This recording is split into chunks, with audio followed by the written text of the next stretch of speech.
Okay, तो सबसे पहले तो ये बताइए पल्लव, ये ऑडियो क्लियर है आपको?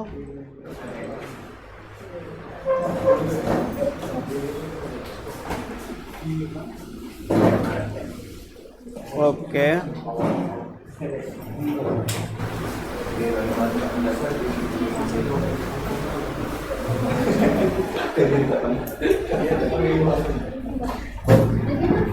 चलो तो भाई शुरू करते हैं आज की क्लास।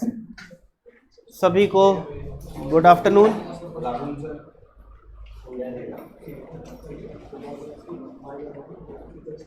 हम लोग आज पहले तो क्वेश्चंस करेंगे एमसीटी के। एमसीटी यानी कि मेजर्स ऑफ सेंट्रल टेंडेंसी। तो आप लोगों को जो भी क्वेश्चंस में डाउट है जल्दी से बताना शुरू करिए, स्टार्टिंग फ्रॉम रो 1। हाँ जी, रो 1 डाउट्स बताओ भाई। Okay, row two doubts.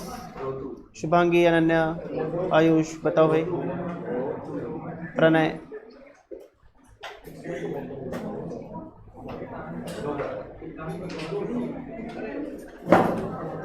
जल्दी बोलो।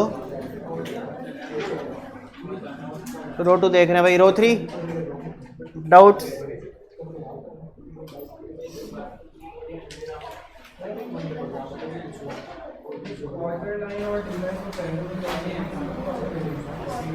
क्या कह रहे हो?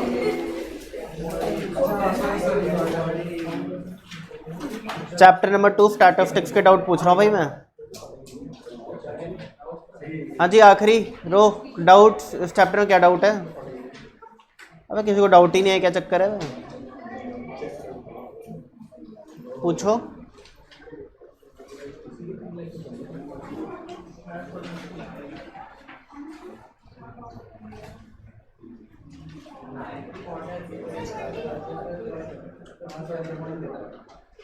ट्वेंटी 4 फिर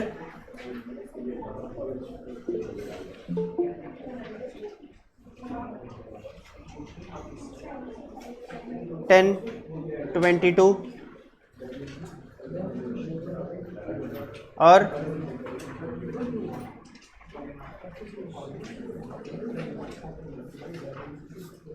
देखो, स्टैटिस्टिकल डिस्क्रिप्शन ऑफ डेटा के तो सारे डाउट्स हो गए हैं, सारे क्वेश्चंस हो गए हैं क्लास में, इसमें कोई डाउट होगा नहीं आप लोगों को। अब चैप्टर नंबर 2 के डाउट्स की बात कर रहा हूँ आज मैं।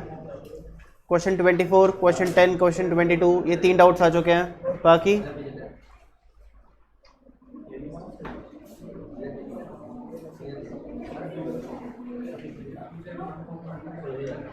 कुछ नहीं है क्या?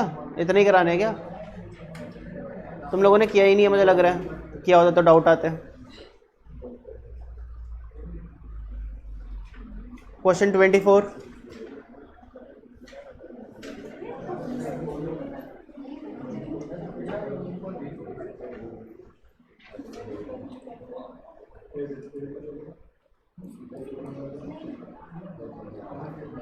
The mean of first 5 prime number is. पहले 5 प्राइम नंबर्स का मीन क्या होता है? What is the mean of first 5 prime numbers? तो पहले 5 प्राइम नंबर्स, पहला क्या होता है? Then then then then 11। इनका अरिथमेटिक मीन निकालने तो क्या करेंगे? इन सबको ऐड करेंगे, अपॉन 5 कर देंगे, आंसर आ जाएगा। तो कैलकुलेटर निकाल लेते हैं भाई। 2 + 3 5, 5 + 5 10, 10 + 7 17 + 11 28। तो 28/5 आपका आंसर आ जाएगा। यार है 5.6। तो इस क्वेश्चन का आंसर हो जाएगा डी ऑप्शन 5.6। वो सोल्यूशन पीडीएफ में सी बुक में कहाँ से आ गया सोल्यूशन? बुक में तो सोल्यूशन ही नहीं है। नहीं, ये इसका आंसर 5.6 है। वो मिसप्रिंट होगा जहाँ पे भी आपने देखा है। फिर अगला जो क्वेश्चन है डाउट में, that is question 10 and then 22। ये मैं क्रॉस चेक कर लेता हूँ। 24 हो गया, 10 22।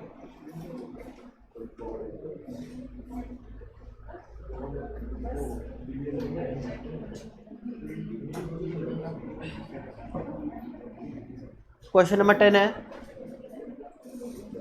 The mean weight of 150 student in a class is 60 kg। Class में 150 बच्चे हैं और इनका जो मीन वेट है वो है 60 kilo. The mean weight of the boys is 70 kg। जो क्लास में बॉयज़ हैं उनका मीन वेट है 70 किलो, उनका मीन वेट है 70 किलो। बॉयज़ कितने नहीं पता। The mean weight of while that of girls is 55 kg। Girls कितनी है नहीं पता, बट गर्ल्स का जो मीन वेट है वो है 50 किलो या 55 kilo, 55 kg। Find the number of boys and number of girls in the class. अब पूछ रहा है क्वेश्चन, बताओ गर्ल्स क्लास में कितने बॉयज़ हैं कितनी गर्ल्स हैं। तो अगर कंबाइंड मीन कॉन्सेप्ट आपको याद हो तो कंबाइंड मीन का फॉर्मूला क्या होता है? Combined mean is equal to n1 multiply by x1 bar plus n2 multiply by x2 bar upon n1 plus n2। तो n1 कितना है 70 मल्टीप्लाई बाय x1 बार कितना है, सॉरी n1 कितना है पता नहीं, n1 पता नहीं, x1 बार कितना है 70 प्लस n2 पता नहीं और x2 बार कितना है 55 अपॉन n1 प्लस n2 कितना होगा 150। अच्छा, ये जो मीन वेट है कंबाइंड मीन ये हमें गिवन है कितना है 60 kg। तो मैं क्या बोल सकता हूँ कि 60 इज इक्वल टू हो जाएगा 70 n1 plus 55 n2 upon n1 plus n2। तो 150 मल्टीप्लाई बाय 60 हो जाएगा 9000। तो 9000 equals to 70 n1 plus 55 n2। ये तो बन गई पहली लीनियर इक्वेशन। फिर दूसरी लीनियर इक्वेशन क्या बनेगी, n1 plus n2 equals to 150। तो n1 कितना हो जाएगा 150 माइनस n2। क्लियर है? हम एक काम करते हैं, दूसरी लीनियर इक्वेशन इसकी जगह इसको बोल देते हैं, ठीक है ना। ये इक्वेशन है और इस हमने n1 की वैल्यू ड्राइव कर ली। हम क्या करेंगे, इक्वेशन 1 के अंदर इक्वेशन 2 की वैल्यूज पुट करेंगे। तो 9000 is equal to 70 times 150 minus n2 plus 55 n2। निकाल लो आंसर।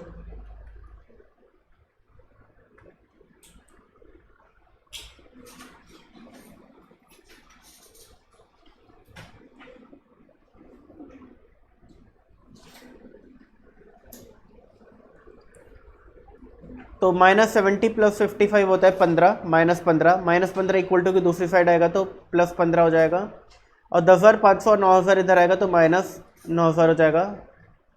तो n2 आ जाएगा आपका 100, ठीक है ना। तो n1 कितना आ जाएगा, क्योंकि n1 प्लस n2 कितना था 150 था, और अगर n2 100 है तो n1 कितना हो जाएगा 50। n1 मैंने क्या लिया था नंबर ऑफ बॉयज़ और n2 क्या था नंबर ऑफ गर्ल्स। ये है नंबर ऑफ बॉयज़ और यह है नंबर ऑफ गर्ल्स। तो हमसे क्वेश्चन में पूछा गया था find the number of boys and that of girls in the class. तो n1 और n2 पूछा गया है, तो आंसर हो जाएगा 50 एंड 100, ठीक है ना। तो जो भी ऑप्शन आपका 50 एंड 100 होगा उसको आप टिक कर देंगे, ए ऑप्शन। बी टिक नहीं करेंगे, बी में भी 50 और 100 है, बट बी में नंबर ऑफ बॉयज़ 100 है और नंबर ऑफ गर्ल्स 50 हैं, जबकि हमारा आंसर उल्टा है, हमारे नंबर ऑफ बॉयज़ 50 है, नंबर ऑफ गर्ल्स 100 है। ये बात समझ आ गई आप लोगों को? क्लियर है? ये कौन से कॉन्सेप्ट का क्वेश्चन है? कंबाइंड मीन का क्वेश्चन है, ठीक है। सुनिए, बॉयज़ का यह मैं आपको ट्रिक समझा रहा हूँ। मैंने आपको बोला है कि हमें ऐसे लंबे क्वेश्चन ट्रिक से भी किए जा सकते हैं। ट्रिक क्या है वो सुनिए। ट्रिक हम कर चुके हैं बिजनेस मैथमेटिक्स के अंदर। बॉयज़ का जो मीन वेट है वो 70 है, गर्ल्स का जो मीन वेट है वो 55 है, और कंबाइंड मीन वेट कितना है 60। ये है क्वेश्चन। तो 60 और 70 का जो डिफरेंस है वो 10 होता है, 55 और 60 का जो डिफरेंस है वो 5 होता है। यानी कि जो हमारे बॉयज़ एंड गर्ल्स का रेशियो है वो क्या है 5:10, यानी कि 1:2। अगर टोटल बच्चे 150 हैं और 1:2 बॉयज़ एंड गर्ल्स का रेशियो है, तो बॉयज़ कितने हो गए 150 मल्टीप्लाई बाय 1/3, और गर्ल्स कितनी हो गई 150 मल्टीप्लाई बाय 2/3। यह आ जाएगा 50 और यह आ जाएगा 100। ये अप्रोच आपको एग्जाम में यूज़ करनी है। क्लियर हो गई बात? क्योंकि आपको देखो 1 मिनट मिलता है एग्जाम में क्वेश्चन करने के लिए, तो आप ये लंबी अप्रोच यूज़ करके भी, वैसे तो ये जो अप्रोच है सिर्फ 1 मिनट में आंसर आ सकता है अगर आप दिमाग में ज़्यादा कैलकुलेशंस करो और स्टेप्स कम लिखो। अरे बात समझ? बट इससे जल्दी आंसर आ जाएगा इस ट्रिक से। ये जब हमने बिजनेस मैथमेटिक्स में पढ़ी थी, याद है आपको? ये ट्रिक याद है? ठीक है ना? अगर याद नहीं है तो शायद आप लोगों ने रेशियोज एंड प्रपोर्शन चैप्टर नहीं पढ़ा मुझसे, या फिर ट्रायंगल ऑफ मनी चैप्टर नहीं पढ़ा मुझसे, क्योंकि इन दोनों चैप्टर्स में ट्रिक थी। और अगर पढ़ा है फिर भी याद नहीं है तो रिवाइज करना शुरू कर दो भाई, इट्स हाई टाइम।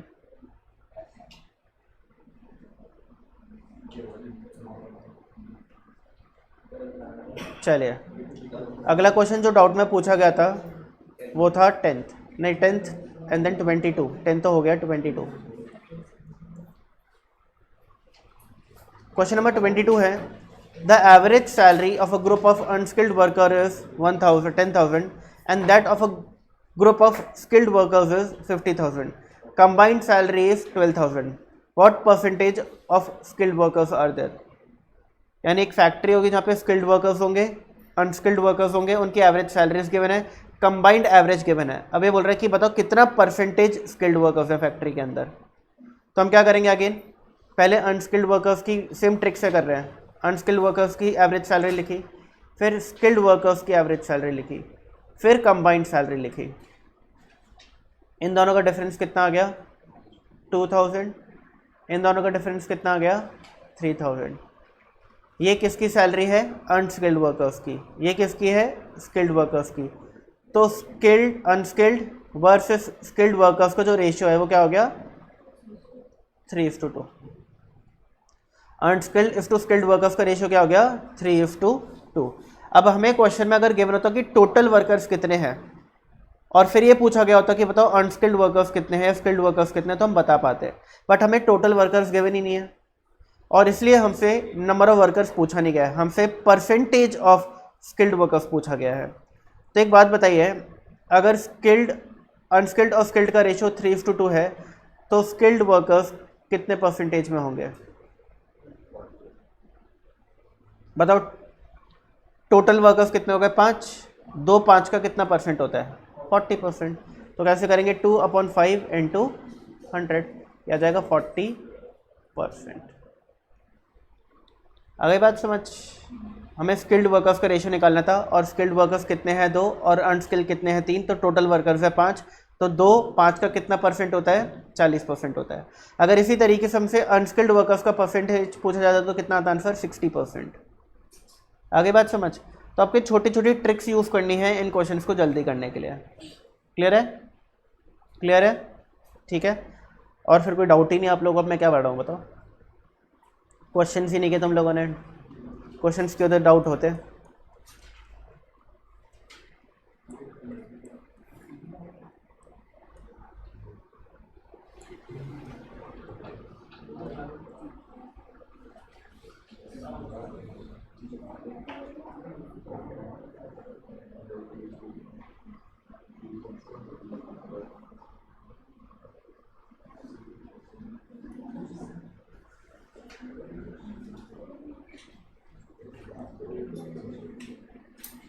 ये क्वेश्चन मैंने लास्ट क्लास में क्या था याद है?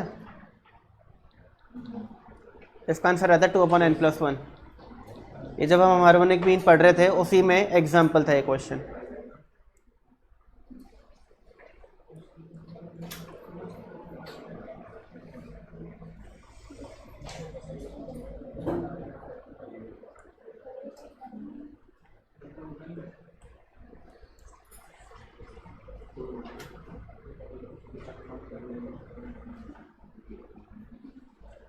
थर्टी 39th क्वेश्चन करके दिखाइए कैसा होगा।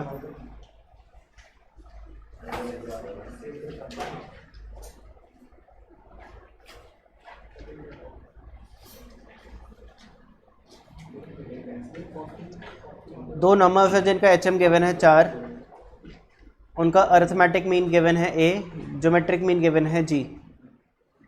और ये जो अरिथमेटिक मीन ज्योमेट्रिक मीन है ये एक रिलेशनशिप सेटिस्फाई कर रहे हैं क्या? Twice of arithmetic mean plus geometric mean whole square equals to 27। अब एक क्वेश्चन पूछ रहा, बताओ दो नंबर्स कौन से हैं, क्या क्या है?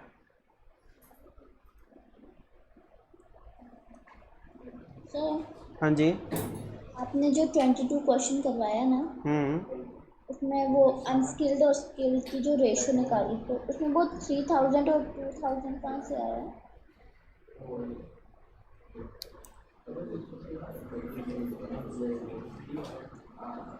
ये 10,000 और 2,000 का डिफरेंस आया 2,000, 15,000 और 12,000 का डिफरेंस आया 3,000। तो ये जो 3,000 और 2,000 का रेशियो है ये है 3:2।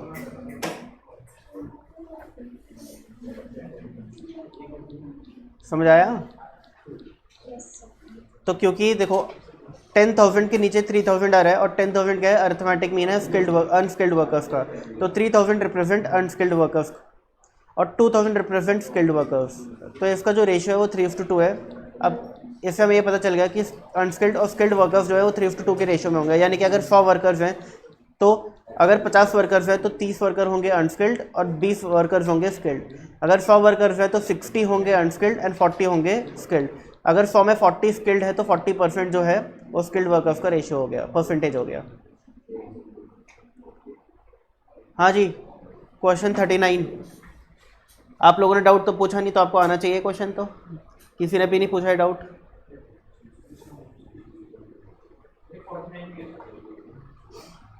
देखो भाई, जिस तरीके से तुम लोग आजकल पढ़ रहे हो क्लासेस में, तुम लोगों का पास होना बहुत मुश्किल है। तुम लोगों ने सीए फाउंडेशन को इतना लाइटली ले रखा है ना कि भाई हो जाएगा। अब तक तो 12th में पास हो ही गए हैं, इसमें भी हो जाएंगे। तो भाई मैं बताना चाहता हूँ कि तुम लोगों को अब धोखा मिलने वाला है फाउंडेशन के रिजल्ट में। तुम लोग बिल्कुल नहीं पढ़ रहे हो, ठीक है ना? ऐसे ही चलता रहा तो भगवान भी आ जाएंगे ना तुम्हारे हेल्प करने, तब भी पास नहीं हो पाओगे। थोड़ा सीरियस हो जाओ, पास होना है तो।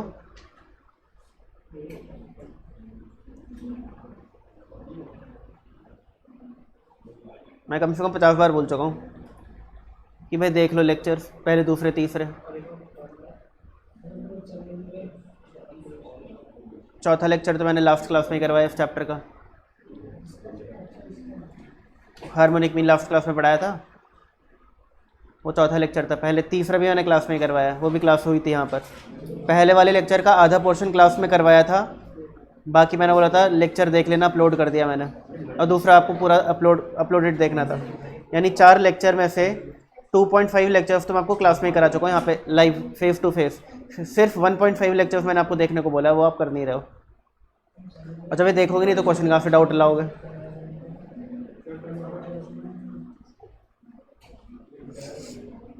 और ये सबसे इंपॉर्टेंट चैप्टर है स्टैटिस्टिक्स का।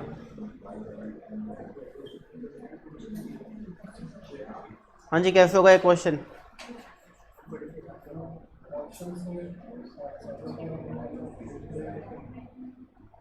तो सबसे आसान अप्रोच तो इस क्वेश्चन को करने की ऑप्शन ही हैं।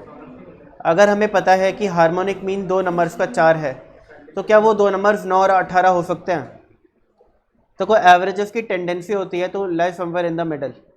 तो अगर 9 और 18 का हार्मोनिक मीन निकालेंगे तो 9 और 18 के बीच में आएगा कोई नंबर, 4 तो नहीं आ सकता। अगर हम 6 और 21 का निकालेंगे तो 6 और 21 के बीच में आएगा, 4 तो नहीं आ सकता। यानी कि पहले दो ऑप्शन तो स्ट्रेट अवे रिजेक्ट कर दो कि भाई 2 नंबर्स जिनका हार्मोनिक मीन 4 हो वो 9 और 18 बिल्कुल नहीं हो सकते, 6 और 21 भी बिल्कुल नहीं हो सकते, क्योंकि एवरेजेस बीच में लाया करते हैं, ठीक है ना? तो अब हमें क्या दिख रहा है कि 24 और 3 और 6 और 3, 4 जो है ये इन दोनों के बीच में लाया करता है। बट अगेन हमें लगता है कि 24 और 3 में 3 के बहुत पास है 4। और अगर हम कोई एवरेज निकालते हैं, जैसे कि अरिथमेटिक मीन निकाले 24 और 3 का, तो 13.5 आएगा। 24 + 3 27/2 13.5।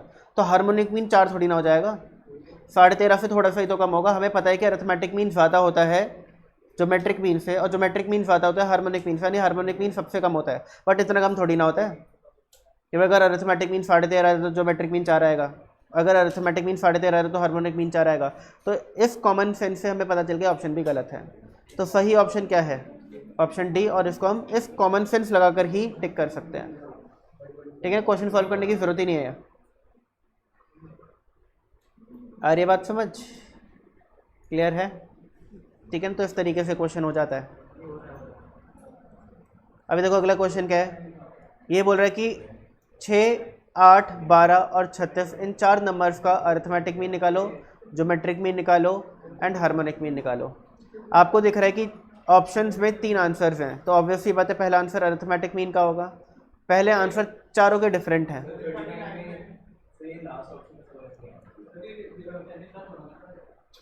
क्या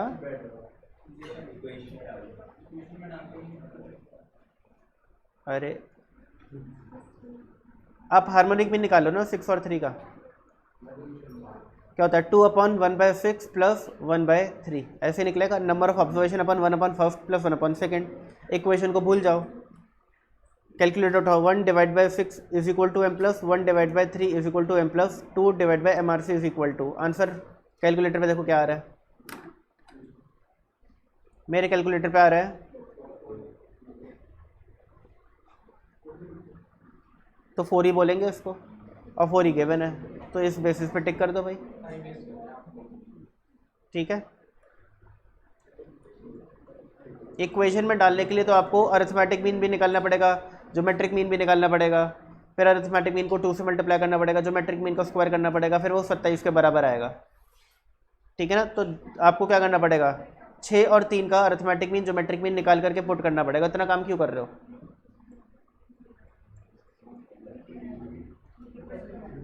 आइए, अब आपको क्या दिख रहा है यहाँ पर कि भाई 4 नंबर्स हैं, चारों का अरिथमेटिक मीन निकाल लो, जो ऑप्शन में मैच करेगा वो टिक कर दो। हाँ 15.5, तो ये ऑप्शन सही हो गया, ख़त्म।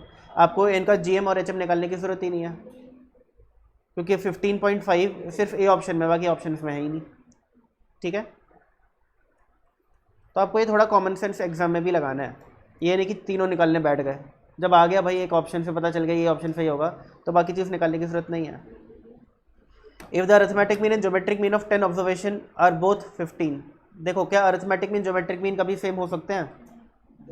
हमेशा अरिथमेटिक मीन ज्योमेट्रिक मीन से बड़ा होता है। एक सिचुएशन में सेम हो सकते हैं, कब? जब सारी ऑब्जर्वेशन सेम होंगी। अगर सारी ऑब्जर्वेशन सेम है तो उनका arithmetic mean geometric mean harmonic mean सब सेम ही होते हैं। अगर सारी ऑब्जर्वेशन सेम है तो उनका अरिथमेटिक मीन भी वही सेम नंबर होगा।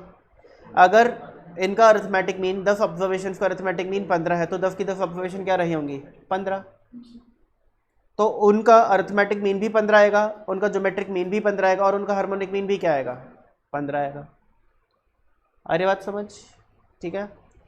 If 2 numbers x and y are such that their arithmetic mean, क्या लिख रहा है? 2 नंबर्स है x और y, और ये नंबर्स कुछ ऐसे हैं कि इनका अरिथमेटिक मीन एक्सीड करता है ज्योमेट्रिक मीन से, यानी इनका अरिथमेटिक मीन ज़्यादा है ज्योमेट्रिक मीन से, यानी कि arithmetic mean geometric mean equal नहीं है।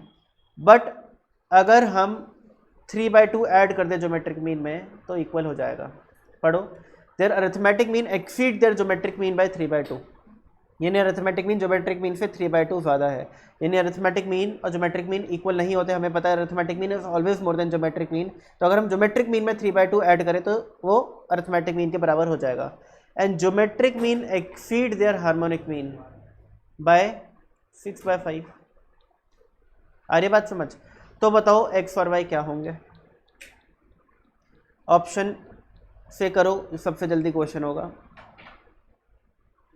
देखो, एक तरीका तो क्या है, let the numbers be x and y, तो अरिथमेटिक मीन क्या होगा? x plus y upon 2 is equal to geometric mean क्या होगा? Root of xy plus 3/2। ये बन जाएगी आपकी पहली इक्वेशन। दूसरी इक्वेशन क्या बनेगी?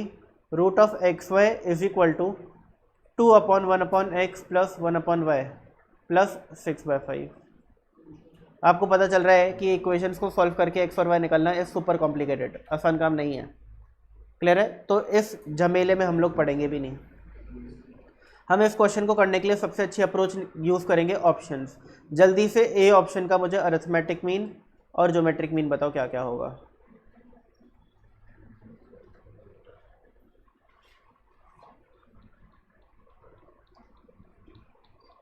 सही है?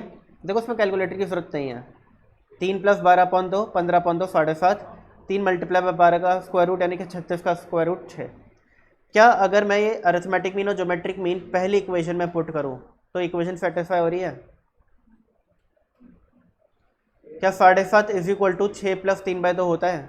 3/2 कितना होता है? 1.5। 1.5 और 6 कितना होता है? 7.5। क्या 7.5 इक्वल है? हाँ जी है। यानी पहले ऑप्शन में जो दो नंबर्स हैं उनका अरिथमेटिक मीन और ज्योमेट्रिक मीन पहली इक्वेशन को सेटिस्फाई कर रहा है, हाँ या ना? अब आप देखो कि क्या अगर मैं दूसरा ऑप्शन का अरिथमेटिक मीन ज्योमेट्रिक मीन निकालूं तो क्या वो पहली इक्वेशन को सेटिस्फाई करेगा? Answer is no. करके देख लो चाहे। क्या आएगा अरिथमेटिक मीन? 3 + 8 12/2 6, और ज्योमेट्रिक मीन क्या आएगा? 3 × 8 यानी 40 यानी कि 32 का स्क्वायर रूट, ठीक है ना? और वो इस इक्वेशन को सेटिस्फाई नहीं करेगा। फिर आप अगला देखो, 6 और 9 का अरिथमेटिक मीन क्या आएगा? 7.5, और ज्योमेट्रिक मीन क्या आएगा? 54 का स्क्वायर रूट। अगेन वो इस इक्वेशन को सेटिस्फाई नहीं करेगा। फिर 9 और 12 का अरिथमेटिक मीन क्या होगा? 9 + 12 21/2 यानी कि 10.5, और ज्योमेट्रिक मीन क्या होगा? 9 × 12 यानी 108 का स्क्वायर रूट।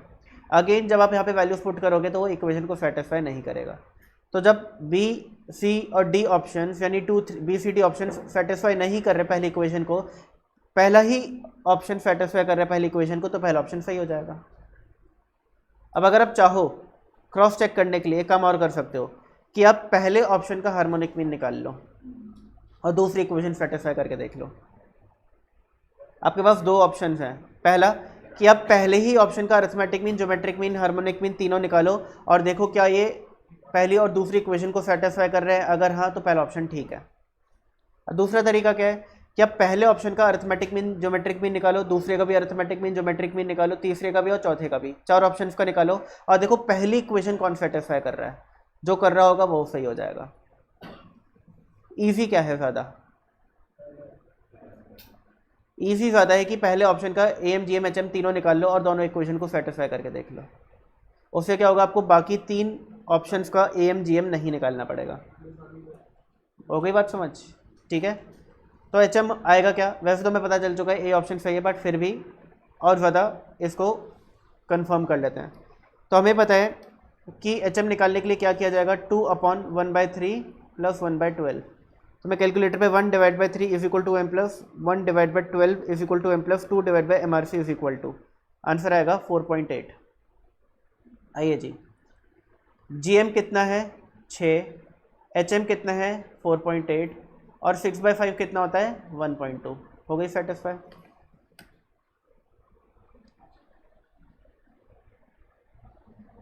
क्लियर है? तो हमने क्या देखा कि भाई अगर पहले ऑप्शन का M, G M, H M निकाला जाए और इन दो इक्वेशंस को सेटिस्फाई किया जाए तो दोनों इक्वेशन सेटिस्फाई हो जाते हैं, यानी कि पहला ऑप्शन सही है। क्लियर हो गया? ठीक है ना? तो ये अप्रोच आपको एग्जाम में भी यूज़ करने हैं इस टाइप के क्वेश्चंस के लिए। अगर आप इक्वेशन बना करके इनको सॉल्व करने लग गए ना तो बस हो गया, फिर तो 1 मिनट में कभी नहीं होने का ये question. It will take around 10 minutes to solve. ठीक है ना? स्क्वायरिंग बोथ साइड करके एक्स की वैल्यू निकालोगे, वाई दूसरी इक्वेशन में पुट करोगे, फिर वहाँ पे एक्स की वैल्यू निकलेगी, वाई की वैल्यू निकलेगी, मुश्किल हो जाएगा। अगला क्वेश्चन क्या है? The greater of the two number whose arithmetic mean is 34 and geometric mean is 16। दो नंबर्स हैं, उनमें ग्रेटर नंबर आपको पता पिक करना है कौन सा है। हिंट क्या गिवन है कि इन दो नंबर्स का अरिथमेटिक मीन जो है, लेट्स से टू नंबर्स भी ए एंड बी, तो a + b/2 कितना है? 34, और रूट ऑफ ए बी कितना है? 16। तो मैं इसको ये बोल सकता हूँ कि a + b जो है वो कितना होगा? 68, और स्क्वायरिंग बोथ साइड्स करके ए बी कितना होगा? 256। हाँ है ना? ठीक है ना? अगर मैं क्रॉस मल्टीप्लाई कर दूँ तो a + b कितना हो जाएगा? 34 × 2 68, और स्क्वायरिंग बोथ साइड्स कर दूँ तो ए बी कितना हो जाएगा? 256। ये बात क्लियर है? आपको करना क्या है? आपको ऑप्शंस देखने हैं। अगर मैं बोलूँ कि भाई दो नंबर में ग्रेटर 4 है और उन दो नंबर का सम 68 है, तो बात तो गलत हो जाएगी। हाँ या ना? क्योंकि अगर हम एक नंबर को 4 माने तो दूसरा नंबर पहली इक्वेशन से क्या निकल के आएगा? 64। 4 और 64 में बड़ा कौन सा है? 64। और हमसे ग्रेटर ऑफ द टू पूछ रहा है। क्या पूछ रहा है? The greater of the to. Greater of the two numbers, तो ऑप्शन में ग्रेटर ऑफ द टू 4 तो हो नहीं सकता, क्योंकि 4 और 64 में तो 64 बड़ा होता है। आ रही बात समझ? अच्छा, क्या 256 हो सकता है? तो दिक्कत क्या है कि अगर a और b, दूसरी इक्वेशन में हम a को 256 ले ले तो b क्या होगा? 1। और अगर 256 और 1 दूसरी इक्वेशन की वैल्यूज पहली इक्वेशन में पुट करें तो 68 आंसर आएगा नहीं, क्योंकि 256 + 1 क्या होता है? 257, और सम क्या होना चाहिए? 68। तो इसलिए दूसरा ऑप्शन भी गलत है। अगर हम सी ऑप्शन 68 पुट करें और इसको पहली इक्वेशन में पुट करें, तो अगर एक नंबर 68 है तो दूसरा 0 होगा। क्या इन दोनों का मल्टीप्लिकेशन 256 हो सकता है? नहीं, 0 होगा, तो तीसरा ऑप्शन भी गलत है। चौथा ऑप्शन, अगर एक नंबर 64 है तो पहली इक्वेशन के हिसाब से दूसरा नंबर क्या होगा? 4। तो 64 और 4 का सम कितना हो जाएगा? 68। और अगर ए और बी 64 और 4 को मैं दूसरी इक्वेशन में पुट करूं तो इनका मल्टीप्लिकेशन 256 भी होता है। यानी कि दो नंबर्स जो हैं जिनका अरिथमेटिक मीन और ज्योमेट्रिक मीन 34 एंड 16 है, वो दो नंबर 64 एंड 4 है। इनमें ग्रेटर कौन सा है? 64। और ऑप्शन 64 डी ऑप्शन है, यानी कि डी ऑप्शन सही हो जाएगा। यानी आपको ये नहीं बताना वो दो नंबर्स क्या हैं जिनका अरिथमेटिक मीन ज्योमेट्रिक मीन 34 और 16। आपको बताना है कि उन दो नंबर्स में से बड़ा नंबर कौन सा है। ठीक है ना? तो हमने ऑप्शन से ही हिंट लिया और आंसर को टिक किया। Dash and dash are called ratio averages. तो यहाँ पर हो जाता है क्या?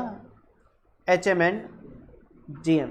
HM और GM को रेशियो एवरेजेस भी बोला जाता है। ठीक है। Dash is used for calculation of speed and velocity. अगर आपको स्पीड या वेलोसिटी निकालनी है तो क्या यूज़ किया जाता है इनमें से? HM। याद है एवरेज स्पीड निकाल रहे थे हम लास्ट क्लास में, ठीक है ना? When equal distances are covered. HM is defined when no observation is 0। HM तभी डिफाइंड है जब कोई भी ऑब्जर्वेशन 0 ना हो, व्हेन नो ऑब्जर्वेशन इज 0। अगले क्वेश्चन का आंसर जल्दी निकाल करके दिखाइए। कोई नहीं, बाकी बच्चे निकाल के दिखाइए, फिर मैं बताता हूँ।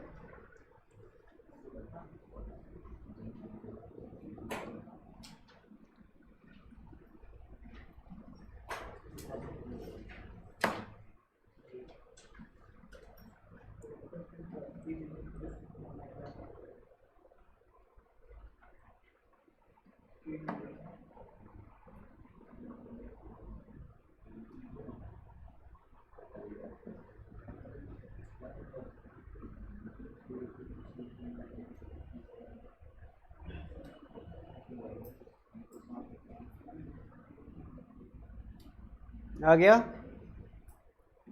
15 सेकंड का क्वेश्चन है ये। एक प्लेन फ्लाई करता है फ्रॉम A टू B और उसकी स्पीड होती है 500, फिर वापस B से A आता है और उसकी स्पीड होती है 700। एवरेज स्पीड निकालनी है। तो जब भी एवरेज स्पीड का क्वेश्चन आता है तो हमारे दिमाग में HM आना चाहिए। अब HM जब आता है तो हमें एक चीज़ और देखनी है कि क्या इक्वल डिस्टेंस कवर किए गए हैं क्वेश्चन में, और इस क्वेश्चन में किए हैं, क्योंकि A से B गया, B से A आया, तो इक्वल डिस्टेंस ही तो होगा। आप अपने घर से यहाँ पे आते हो, यहाँ से घर जाते हो, तो इक्वल डिस्टेंस होता है। ठीक है ना? तो मुझे पता है कि दो ऑब्जर्वेशन हैं।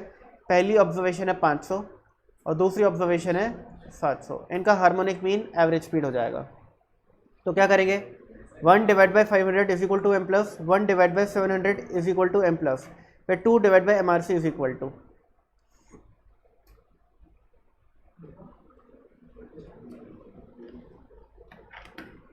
आ गया? अच्छा, कैलकुलेटर पे आप ये आंसर निकाल पाते हो सारे? रोशन नहीं निकाल पाते आप? हाँ, देखो क्या करना है, आपको मेमोरी का यूज़ करना नहीं आता होगा। सबसे पहले तो कैलकुलेटर की मेमोरी क्लियर करो। कैलकुलेटर की मेमोरी क्लियर करने के लिए MRC बटन को 2 बार रैपिडली प्रेस करो, 2 बार रैपिडली प्रेस करो। आपके कैलकुलेटर की अगर ये स्क्रीन है तो यहाँ पर M साइन नहीं होना चाहिए। अगर M साइन आने आपकी मेमोरी क्लियर नहीं है। ठीक है? जैसे आप MRC 2 बार प्रेस करोगे ये यहाँ से गायब हो जाएगा। फिर आपको क्या करना है, कैलकुलेटर पे 1 divided by 500 is equal to 1 divided by 500 is equal to जो भी आंसर आ रहा है आपकी स्क्रीन पर M प्लस दबा दो। फिर 1 divided by 700 is equal to M plus. आपका क्या हुआ, ये जो डिनोमिनेटर्स थे दोनों ये मेमोरी में चले गए। मेमोरी क्या करती है? ऐड करती है। तो उसने क्या किया होगा, इन दोनों नंबर्स को ऐड कर दिया होगा। हमें इन दोनों नंबर्स का एडिशन चाहिए भी था। अब हम क्या करेंगे, 2 divided by MRC is equal to 2 divided by MRC is equal to. Answer आ गया? ठीक है?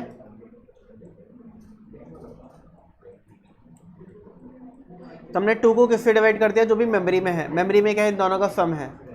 तो 2 डिवाइड बाय MRC का मतलब है 2 divided by their sum is equal to, आपका आंसर आ जाएगा।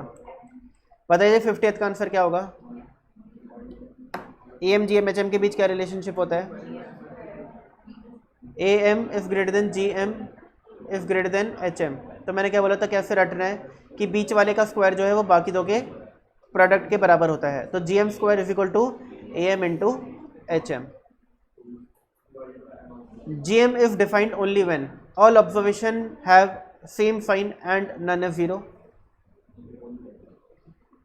सारी ऑब्जर्वेशन के साइन सेम है और एक भी ऑब्जर्वेशन 0 नहीं है. क्या GM निकाल सकते हो? अगर सारी ऑब्जर्वेशन का सेम साइन है और एक भी ऑब्जर्वेशन 0 नहीं है, क्या GM निकल सकता है? बोलो. GM निकालते कैसे, याद है? जितने भी ऑब्जर्वेशंस हैं उन सबको मल्टीप्लाई करो. x1 multiply by x2 multiply by x3 multiply by xn to the power 1 upon number of observation. तो अगर आपके पास 3 ऑब्जर्वेशन है, 2, 5 और 7, अगर आपको उनका ज्योमेट्रिक मीन निकालना है तो क्या करोगे? 2 multiply by 5 multiply by 7 to the power 1/3. तीसरे लेक्चर में बताया था मैंने, आप लोग आए भी थे यहाँ पर, ठीक है ना. अब एक क्वेश्चन क्या बोल रहा है कि GM कब डिफाइन किया जाता है? जब सारी ऑब्जर्वेशन के सेम साइन हो और एक भी ऑब्जर्वेशन 0 ना हो, सारी ऑब्जर्वेशन के डिफरेंट साइन हो और एक भी ऑब्जर्वेशन 0 ना हो, सारी ऑब्जर्वेशन के सेम साइन हो और एक ऑब्जर्वेशन 0 हो, सारी ऑब्जर्वेशन के डिफरेंट साइन हो और एक ऑब्जर्वेशन 0 हो. तो हमें ये तो पता है कि अगर एक भी ऑब्जर्वेशन 0 होगी तो ज्योमेट्रिक मीन नहीं निकलेगा, क्योंकि हम क्या करते हैं, सारी ऑब्जर्वेशन को मल्टीप्लाई करते हैं. एक भी ऑब्जर्वेशन 0 हो गए तो क्या हो जाएगा? 0 हो जाएगा.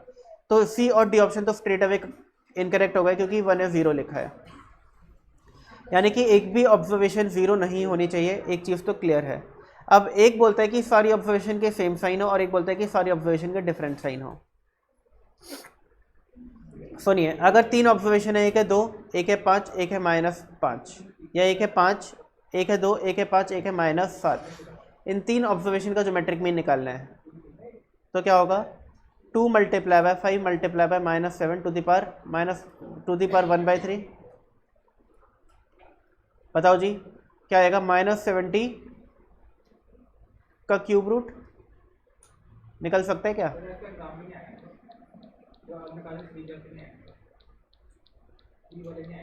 ये वाले क्वेश्चन, GM वाले क्वेश्चन.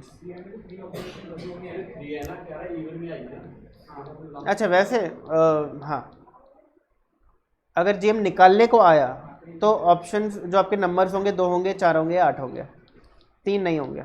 अगर 3 हो भी गए तो उनका प्रोडक्ट कुछ ऐसा सा होगा जिसका क्यूब रूट आपको पता होगा, जैसे 27, ठीक है ना. जैसे अगर आपके नंबर 1, 3 और 9 है तो इनका ज्योमेट्रिक मीन क्या होगा? 1 multiply by 3 multiply by 9 to the power 1/3, 27 to the power 1/3. अब आपको पता है कि 27 का क्यूब रूट क्या होता है? 3, ठीक है ना. 3 वाला अगर आए तो ऐसा आएगा उनका प्रोडक्ट कि उसका आपको पता होगा क्या होता है. सुनिए, हाँ जी, ये आंसर निकल सकता है क्या? ये होते हैं कॉम्प्लेक्स इमेजिनरी नंबर्स जिनका कोई सोल्यूशन नहीं होता. अगर रूट का साइन है और उसके अंदर कोई भी नेगेटिव नंबर है, उसका कोई सोल्यूशन नहीं हो सकता है. यानी कि अगर सारी ऑब्जर्वेशन के डिफरेंट साइन है, यानी कि कुछ के पॉजिटिव है कुछ के नेगेटिव है, तो क्या ज्योमेट्रिक मीन निकलेगा? Answer is no. क्लियर हो गई बात? अब पहला ऑप्शन क्या बोलता है कि सारी ऑब्जर्वेशन के सेम साइन होने चाहिए और एक भी 0 नहीं होनी चाहिए. अब यहाँ पर दिक्कत क्या है? ए ऑप्शन भी अगर देखा जाए तो 100% करेक्ट नहीं है. क्यों? अगर तो सारी ऑब्जर्वेशन के पॉजिटिव साइन है और एक भी 0 नहीं है तो ज्योमेट्रिक मीन निकल जाएगा, कोई दिक्कत नहीं होगी. बट अगर सारी ऑब्जर्वेशन के नेगेटिव साइन है और कोई भी ऑब्जर्वेशन 0 नहीं है तो क्या ज्योमेट्रिक मीन निकाल पाओगे? आंसर सेम आएगा. -2 multiply by -5 is 10, 10 multiply by -1 is -70. Again answer नहीं निकल पाएगा. यानी कि सारी ऑब्जर्वेशन के सेम साइन है और सारे साइन पॉजिटिव हैं तो ज्योमेट्रिक मीन निकल जाएगा. बट अगर सारी ऑब्जर्वेशन के सेम साइन और सारे नेगेटिव है तो अगेन ज्योमेट्रिक मीन नहीं निकल पाएगा.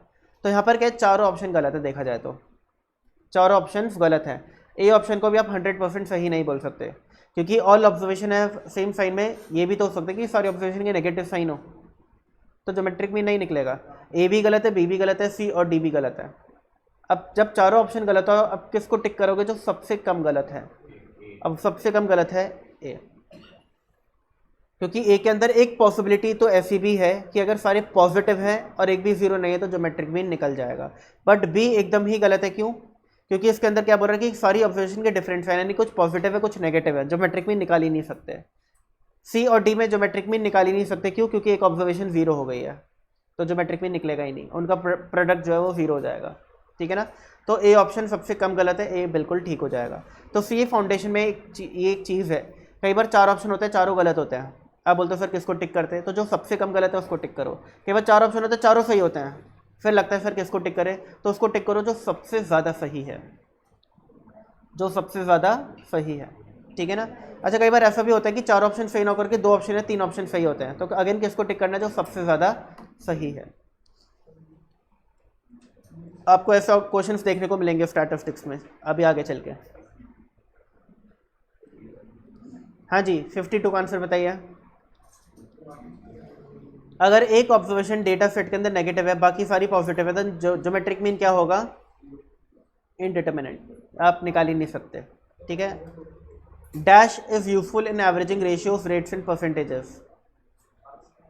इसका आपको पता होता, अगर आपने थर्ड लेक्चर याद होता, रिवाइज किया होता, या अगर आप लोग क्लास में थे थर्ड लेक्चर में तो आपको पता होना चाहिए था आंसर, नहीं थे तो आपको वीडियो देखना चाहिए था, और थे फिर भी याद नहीं है तो आपने रिवाइज करना चाहिए था, ठीक है ना। मैं आपको फिर भी दिखा देता हूँ एक बार, पहली ही लाइन थी ज्योमेट्रिक मीन की है। ज्योमेट्रिक मीन कहाँ है भाई,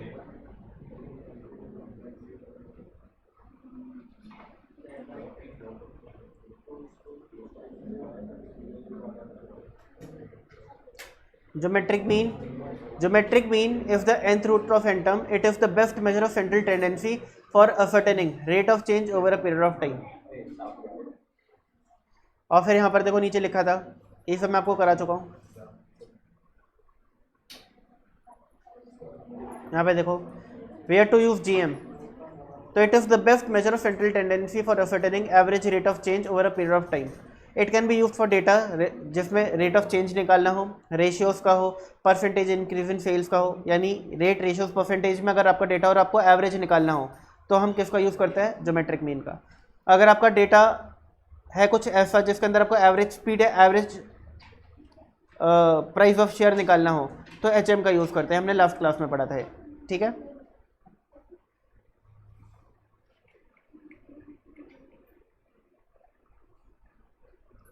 ये जब हम इंडेक्स, ये भी ज्योमेट्रिक मीन के अंदर ही लिखा गया है, GM is useful in construction of index number is true.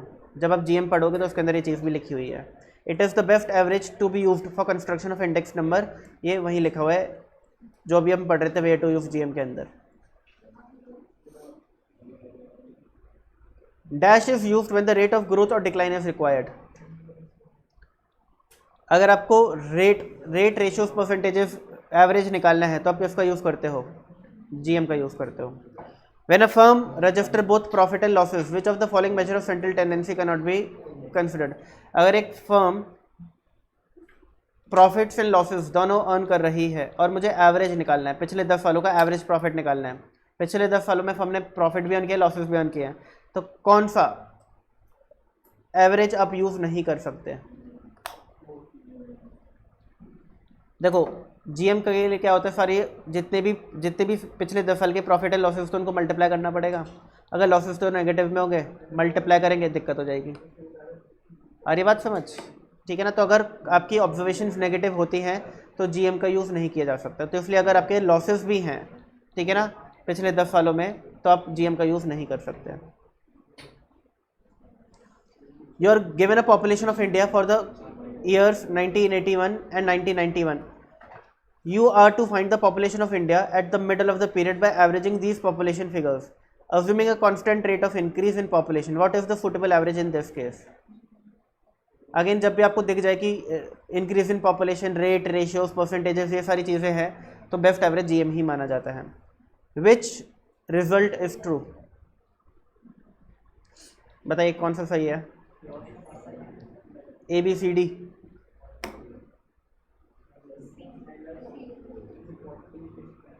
AM GM HM के बीच रिलेशनशिप होता क्या है,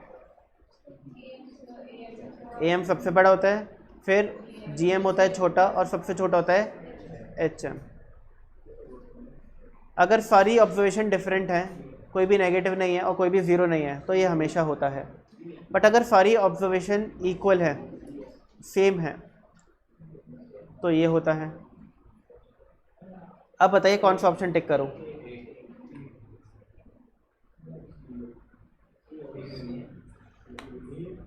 सुनो, ये दोनों चीज़ें साइमल्टेनियसली कभी हो सकती हैं? बताओ। ये अगर ये दो इवेंट मानो तो ये इवेंट म्यूचुअली एक्सक्लूसिव है या इंक्लूसिव है? बताओ जी, ये इवेंट म्यूचुअल एक्सक्लूसिव है, हाँ या ना? एक्सक्लूसिव इवेंट क्या होता है कि एक का होना दूसरे के होने को रोके। सेट रिलेशन फंक्शन पढ़ा है?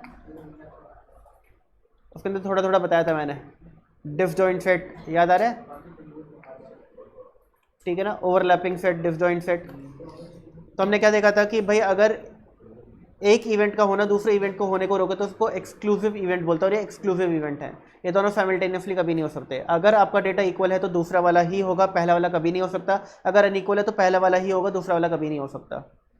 अरे बात समझ। और जब ये म्यूचुअली एक्सक्लूसिव है तो क्या ए ऑप्शन कभी ट्रू हो सकता है? नहीं। या तो ये चीज़ ट्रू होगी या ये चीज़ ट्रू होगी, ये चीज़ कभी ट्रू नहीं हो सकती। अरे बात समझ। तो ये तो सबसे गलत ऑप्शन है।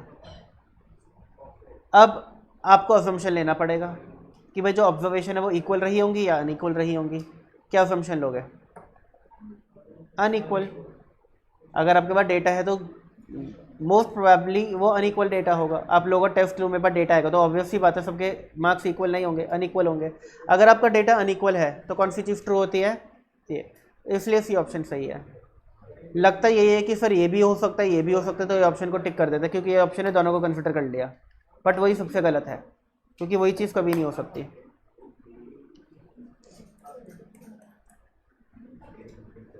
आपके सारे क्वेश्चंस हो गए क्या? बताओ जी, इसका एचएम क्या होगा?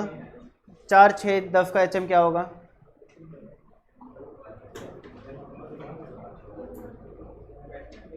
हाँ जी, 4, 6, 10 का एचएम क्या होगा? वही मेमोरी वाला यूज़ करो calculator. 1 divide by 4 equals to m plus 1 divide by 6 equals to m plus 1 divide by 10 equals to m plus 3 divide by MRC is equal to 5.80। Nearest option tick करेंगे A. ठीक है ना, 5.80 आ रहा है। Nearest option tick करेंगे ए। ये क्या होता है? राउंडिंग ऑफ का फर्क पड़ता है। हम कैलकुलेटर पे जब करते हैं तो हम कैलकुलेटर पे 12 डिजिट्स आ सकते हैं, यानी डेसिमल के बाद 11 डिजिट्स और आ सकता है। हम हर एक डिजिट को कंसिडर करते हैं, बट यहाँ पर ये कई बार डेसिमल के बाद 2 या 3 डिजिट्स को कंसिडर करके आंसर निकाल देते हैं। तो इसलिए आपको नियरेस्ट आंसर पे टिक करना है। पता है कौन कौन सी चीज़ नहीं निकाल सकते अगर कोई भी ऑब्जर्वेशन 0 है तो? जीएम निकलेगा नहीं, एचएम निकलेगा नहीं। तो जीएम और एचएम दोनों ही नहीं निकल सकते अगर कोई ऑब्जर्वेशन 0 है। याद आ रहा है? एचएम तो लास्ट क्लास में ही पढ़ा था, क्योंकि डिनोमिनेटर क्या होता है एचएम के लिए? n/1/x1 1/x। तो अगर कोई ऑब्जर्वेशन 0 तो 1/0 हो जाएगा। क्या हो जाएगा? Not determined. तो आंसर क्या हो जाएगा? Not determined. जीएम क्यों नहीं हो सकता? क्योंकि जीएम के केस में एक भी ऑब्जर्वेशन 0 हो गई तो पूरा प्रोडक्ट 0 हो जाएगा। 0 टू द पावर कुछ भी कर लो, 1/समथिंग एनीथिंग, तो आंसर 0 ही आएगा। हाँ जी, इनमें से किसके पास मैथमेटिकल प्रॉपर्टीज हैं? देखो, जब भी क्वेश्चन बोलता है ना मैथमेटिकल प्रॉपर्टीज के बारे में, तो आप सिर्फ एक ही चीज देखो कि किस किस का कंबाइंड निकल सकता है। क्या कंबाइंड अरिथमेटिक में निकल सकता है? क्या कंबाइंड ज्योमेट्रिक में निकल सकता है? क्या कंबाइंड हार्मोनिक में निकल सकता है? यानी कि तीनों की डिजायरेबल मैथमेटिकल प्रॉपर्टीज है।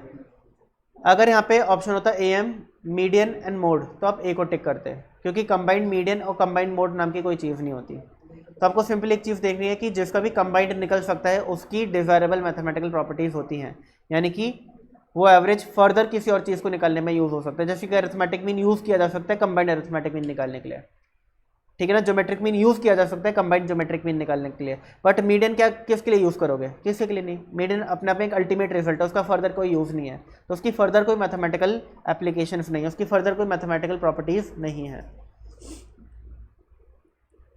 35th, which major of central tendency is considered for finding average rates?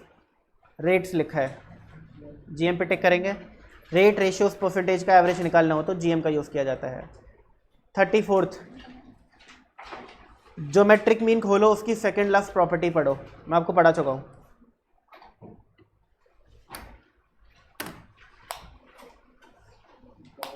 पहले तो मुझे बताओ हाथ खड़ा कर करके कि ज्योमेट्रिक मीन वाली क्लास जो थी किस किसने ली थी? यहाँ पर उस क्लास में कम बच्चे आए थे क्योंकि हाँ आपने लिया था, ओके। क्योंकि उस दिन काफ़ी कम बचे आए थे, उस दिन शायद बारिश वारिश हो रही थी, क्या हो रहा था मुझे याद नहीं है, बट उस दिन काफ़ी कम बचे थे जिस दिन जीएम मैंने पढ़ाया था। ऑनलाइन ली हो, यहाँ पर बैठ करके ली हो, बट ली थी, ठीक है ना, ऑनलाइन ही लियो चाहे, ली थी ना, जिसने ली थी उसको ये क्वेश्चन आना चाहिए, क्योंकि ज्योमेट्रिक मीन की सेकंड ऑफ प्रॉपर्टी पर बेस्ड क्वेश्चन है ये, और ये क्वेश्चन मैं आपको करा भी चुका हूँ उस क्लास के अंदर। मैंने आपको दिखाया था कि भाई देखो इसका क्वेश्चन कैसा आता है, फिर मैंने क्वेश्चन कराया था, देखो ऐसा आता है, क्या होगा इसका आंसर बताइए, प्रॉपर्टी पढ़ के बता दो, ज्योमेट्रिक मीन की सेकंड ऑफ प्रॉपर्टी पढ़ो और बताओ।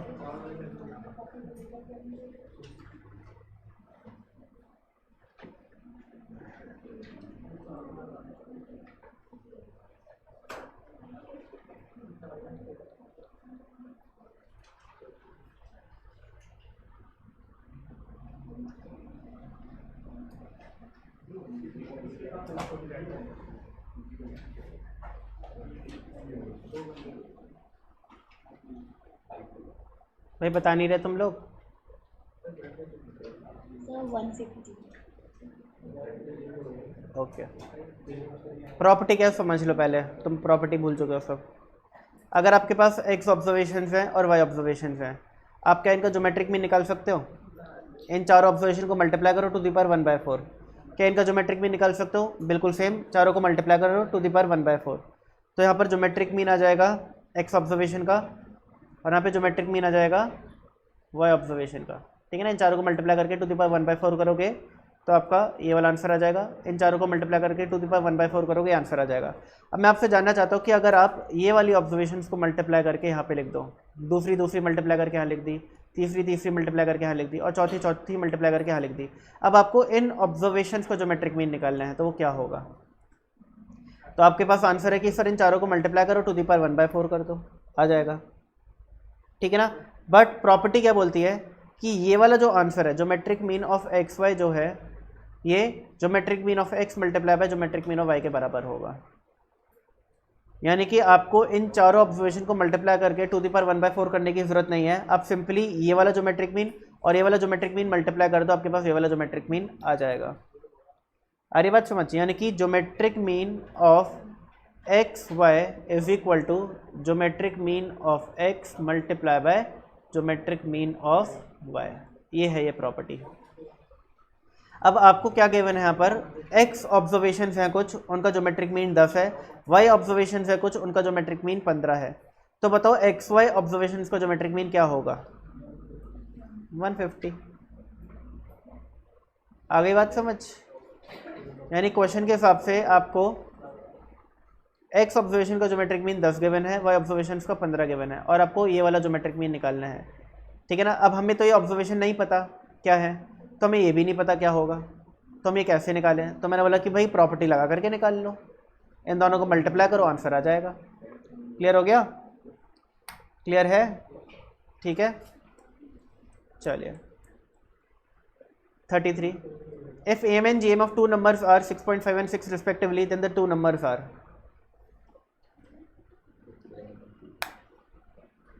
दो नंबर्स का अरिथमेटिक मीन 6.5 है और ज्योमेट्रिक मीन 6 है, तो वो दो नंबर्स क्या होंगे? देखो 6 और 7 का अरिथमेटिक मीन 6.5 आता है, बट इनका ज्योमेट्रिक मीन 6 तो नहीं होता। 6 और 7 का मल्टीप्लिकेशन क्या होता है? 42 का स्क्वायर रूट क्या 6 होता है? 9 और 4 का मल्टीप्लिकेशन क्या होता है? 36 का स्क्वायर रूट 6 होता है, ठीक है ना। और 9 + 4 क्या होता है? 13 का अरिथमेटिक मीन 6.5 होता है, यानी कि बी ऑप्शन सही है। अरे बात समझ? देखो चारों ऑप्शन में अरिथमेटिक मीन 6.5 ही आ रहा है, चार ऑप्शन का 6.5 है, तो आपको ज्योमेट्रिक मीन चेक करना है कि इसका 6 है। देखो 6 + 7 13 होता है, 9 + 4 13 होता है, 10 + 3 भी 13 होता है, और 8 + 5 भी 13 होता है, 13/2 6.5, यानी कि चारों का अरिथमेटिक मीन 6.5 ही आने वाला है। आपको ज्योमेट्रिक मीन चेक करना है, यानी किन का मल्टीप्लिकेशन 36 होता है, क्योंकि अगर दो नंबर्स ए और बी हैं तो हमें क्या पता है, a multiply by b to the power 1/2 क्या होगा? 6 होगा। स्क्वायरिंग बोथ साइड्स करने से ए बी कितना हो जाएगा? 36 हो जाएगा। तो आपको क्या देखना है कि दोनों नंबर्स का मल्टीप्लिकेशन 36 जिस केस में है वो ऑप्शन सही है। 6 मल्टीप्लाई बाय 7 42 गलत, 9 मल्टीप्लाई बाय 4 36 सही, 10 मल्टीप्लाई बाय 3 30 गलत, 8 मल्टीप्लाई बाय 5 40 गलत। आ गई बात समझ? ये तो डायरेक्ट क्वेश्चन है। ज्योमेट्रिक मीन क्या होता है? Dash root of their product क्या होता है? nth root of their product definition है। ज्योमेट्रिक मीन क्या होता है? nth root of their product, जितनी भी ऑब्जर्वेशन है उनके प्रोडक्ट का nth रूट होता है। जैसे कि 3 ऑब्जर्वेशन है तो 3 ऑब्जर्वेशन के प्रोडक्ट का क्यूब रूट, nth रूट, ठीक है ना। ये हो चुका है लास्ट क्लास में। ये वाला क्वेश्चन बताइए। ये क्वेश्चन भी इस टाइप का हम कर चुके हैं, लास्ट क्लास में किया था, मैंने खुद ही एग्जांपल लिया था वो।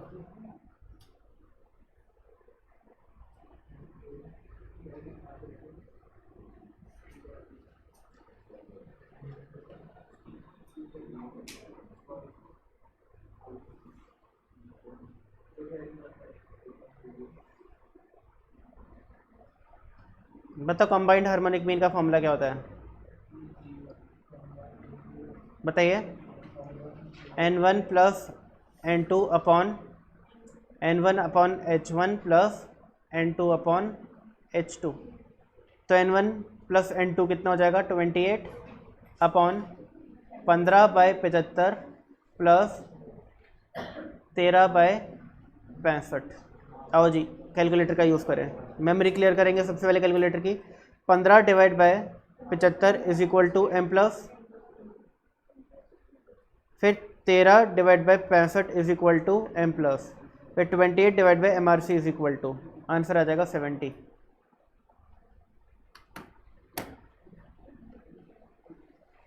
आ रहा है? हाँ जी आ रहा है। तो कई बार क्या लगता है ना हम लोगों को कि सर जो ऑप्शन डेसिमल वाला होता है वही सही होता है, वही टिक कर देते हैं।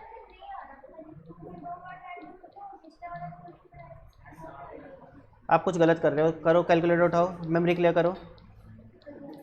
15 divide by 75 is equal to करो, 0.2 आ रहा है, मेमोरी में डाल दो m प्लस, फिर 13 डिवाइड बाय 65 करो, दोबारा 0.2 आ रहा है, 13 डिवाइड बाय 65 0.2 आ रहा है, फिर उसको भी मेमोरी में डाल दो। अब 28 divide by MRC is equal to,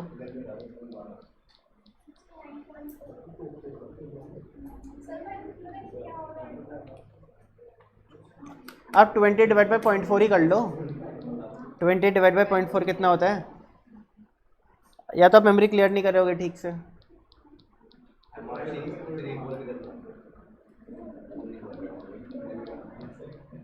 आप इक्वल टू दबाते हो MRC के बाद, 20 divide by MRC is equal to, सबका तो आ रहा है।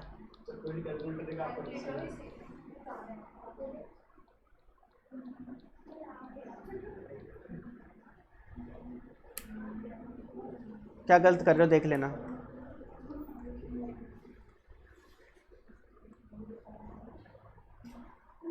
Most important questions, change of origin and change of scale याद है?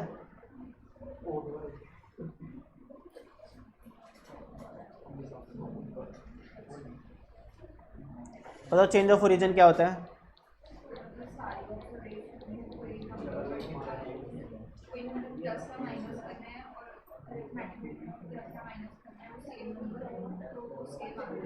ठीक है, और चेंज ऑफ स्केल क्या होता है? ओके बताओ जी, change of origin and change of scale याद है सबको? बोलो भाई, change of origin change of scale याद है? नहीं याद आ रहा? और तुम कैसे नालायक बच्चे आए हो।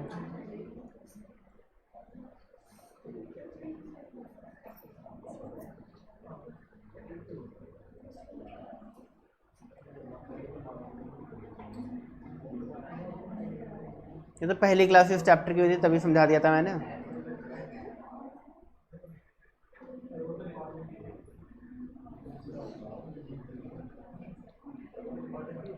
ये आपके पास 4 ऑब्जर्वेशन है, इनका अरिथमेटिक मीन निकालो।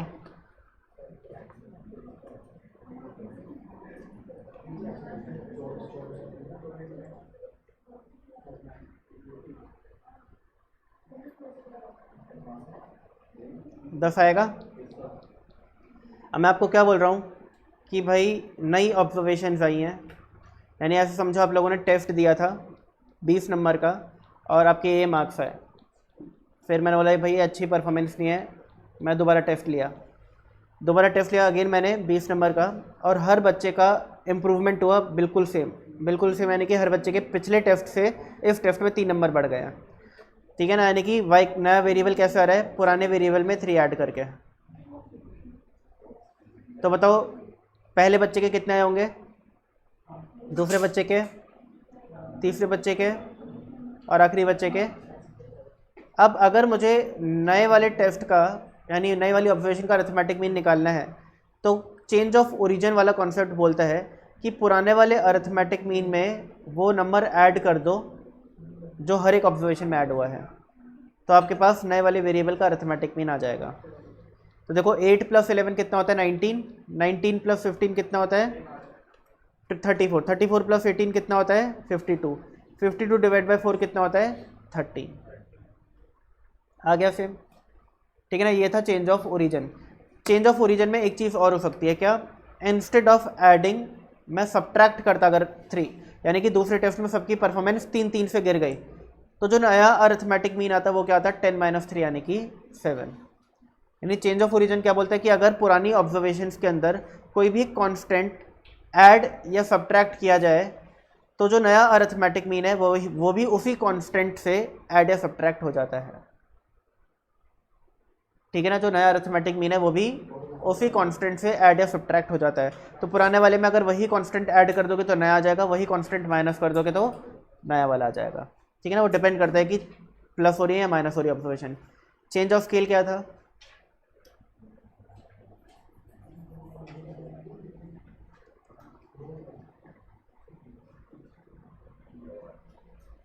चेंज ऑफ स्केल था कि अगर मेरी नई ऑब्जर्वेशंस में क्या हो रहा है, पुरानी ऑब्जर्वेशन में कोई नंबर मल्टीप्लाई हो रहा है, पहले क्या हो रहा था ऐड या सब्ट्रैक्ट हो रहा था, तब क्या होगा मल्टीप्लाई या डिवाइड होगा।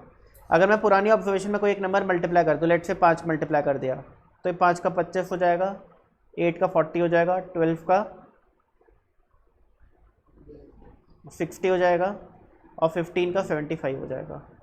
तो जो नई ऑब्जर्वेशंस का अरिथमेटिक मीन है वो क्या हो जाएगा, पुरानी ऑब्जर्वेशंस का अरिथमेटिक मीन मल्टीप्लाई बाय वो कांस्टेंट जो मल्टीप्लाई हुआ है यानी कि 50। करके देखते हैं 25 + 40 65, 65 + 60 125, 125 + 75 200, 200/4 कितना होता है 50। ये होता है चेंज ऑफ स्केल। तो चेंज ऑफ स्केल में क्या होता है, चेंज ऑफ स्केल में पुराने वेरिएबल में कोई एक कांस्टेंट मल्टीप्लाई या डिवाइड होता है नया वेरिएबल निकालने के लिए। और चेंज ऑफ ओरिजिन में क्या होता है, पुराने वेरिएबल में कोई कांस्टेंट प्लस या माइनस होता है नया वेरिएबल निकालने के लिए। यानी कि अगर y is related as x plus minus any constant तो मैं बोलूँगा कि ये हो रहा है चेंज ऑफ ओरिजिन। और अगर मैं बोलता हूँ कि y = x मल्टीप्लाई और डिवाइड, मल्टीप्लाई या फिर डिवाइडेड बाय एनी कांस्टेंट, तो मैं बोलूँगा ये हो रहा है चेंज ऑफ स्केल। पुराने वेरिएबल में कोई भी कांस्टेंट मल्टीप्लाई डिवाइड हो रहा है तो मैं बोलूँगा ये होता है चेंज ऑफ स्केल। अब ये क्वेश्चन है आपके सामने, इसमें बताओ y वेरिएबल है एक, y वेरिएबल कैसा आ रहा है, ओल्ड वेरिएबल में 5 मल्टीप्लाई करके एंड 20 माइनस करके, यानी यहाँ पे चेंज ऑफ स्केल भी हो रहा है और चेंज ऑफ ओरिजिन भी हो रहा है, दिख रहा है। यानी कि x वेरिएबल में 5 मल्टीप्लाई हो रहा है, ये हो गया चेंज ऑफ स्केल, और -20 सब्ट्रैक्ट हो रहा है, हो गया चेंज ऑफ ओरिजिन। और जो पुराना वेरिएबल था उसका अरिथमेटिक मीन कितना है 30 है, तो जो नया वेरिएबल है y उसका अरिथमेटिक मीन क्या होगा, तो हम क्या करेंगे, जो पुराना अरिथमेटिक मीन था 30 उसमें मल्टीप्लाई करेंगे 5 और माइनस करेंगे 20, आंसर आ जाएगा। कितना हो गया 150 - 20 130। क्लियर हो गया। ये प्रॉपर्टी है change of origin and scale की। अभी मैंने आपको क्या करा, एक बार ओरिजिन समझाया, एक बार स्केल समझाया, but change of origin and scale simultaneously भी हो सकता है। साइमल्टेनियसली कैसे होता है, अगर मेरे पास एक पुराना वेरिएबल है 5, 8, 12, 15, तो x बार कितना होगा? 5 + 8 13 + 12 25 + 15। एसी बंद कर दूँ? ठंड मैं कम कर देता हूँ ना, मतलब टेम्परेचर बढ़ा देता हूँ। 21 कर दिया, 22 कर दिया। आपको फीवर है क्या आयुष? ना मतलब ठंडी वाला सीन हो नहीं रहा वैसे, नॉर्मल है, मतलब ठंडी भी नहीं है गर्मी भी नहीं है। सुन लो, x बार क्या आएगा? 40/4 यानी कि 10। अब मैं आपको क्या बोल रहा हूँ, एक नया वेरिएबल आया है। नया वेरिएबल कैसा है? पुराने वेरिएबल में मल्टीप्लाई किया गया है 5 और ऐड किया गया है 10। यानी बताओ 5 × 5 + 10 कितना होता है? 8 × 5 + 10 कितना होता है? 12 × 5 + 10 कितना होता है? और 15 × 5 + 10 कितना होता है? यही होता है। अब अगर मुझे नए वेरिएबल का अरिथमेटिक मीन निकालना है तो मैं कैसे निकाल सकता हूँ? पुराने वेरिएबल का अरिथमेटिक मीन x की जगह क्या लिखूंगा?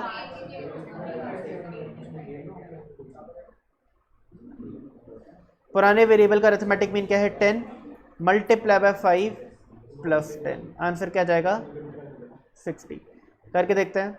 35 + 50 85, 85 + 85 170, 170 + 70 340।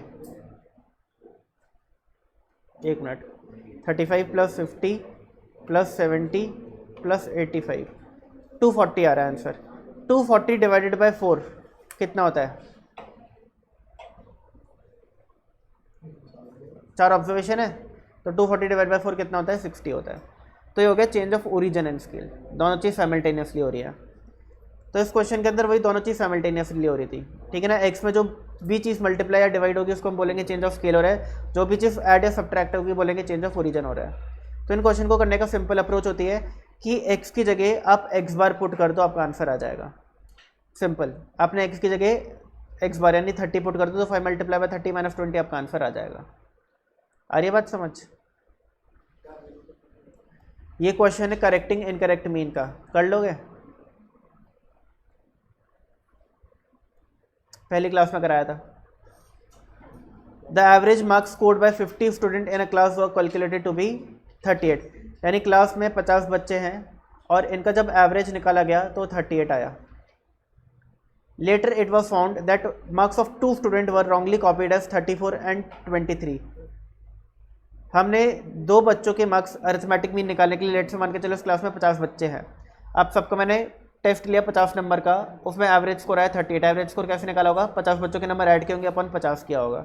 बाद में मुझे रियलाइज़ हुआ कि मैंने 2 बच्चों के मार्क्स जो है वो रॉन्गली कॉपी कर लिए थे 34 एंड 23, जबकि करने कितने चाहिए थे? 43 एंड 32। अरे बात समझ? अब बोल रहे हैं कि करेक्ट एवरेज क्या होगा क्लास का, कैसे करेंगे?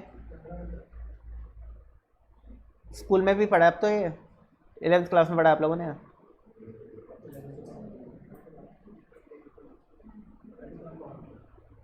हाँ जी, कैसे निकालोगे?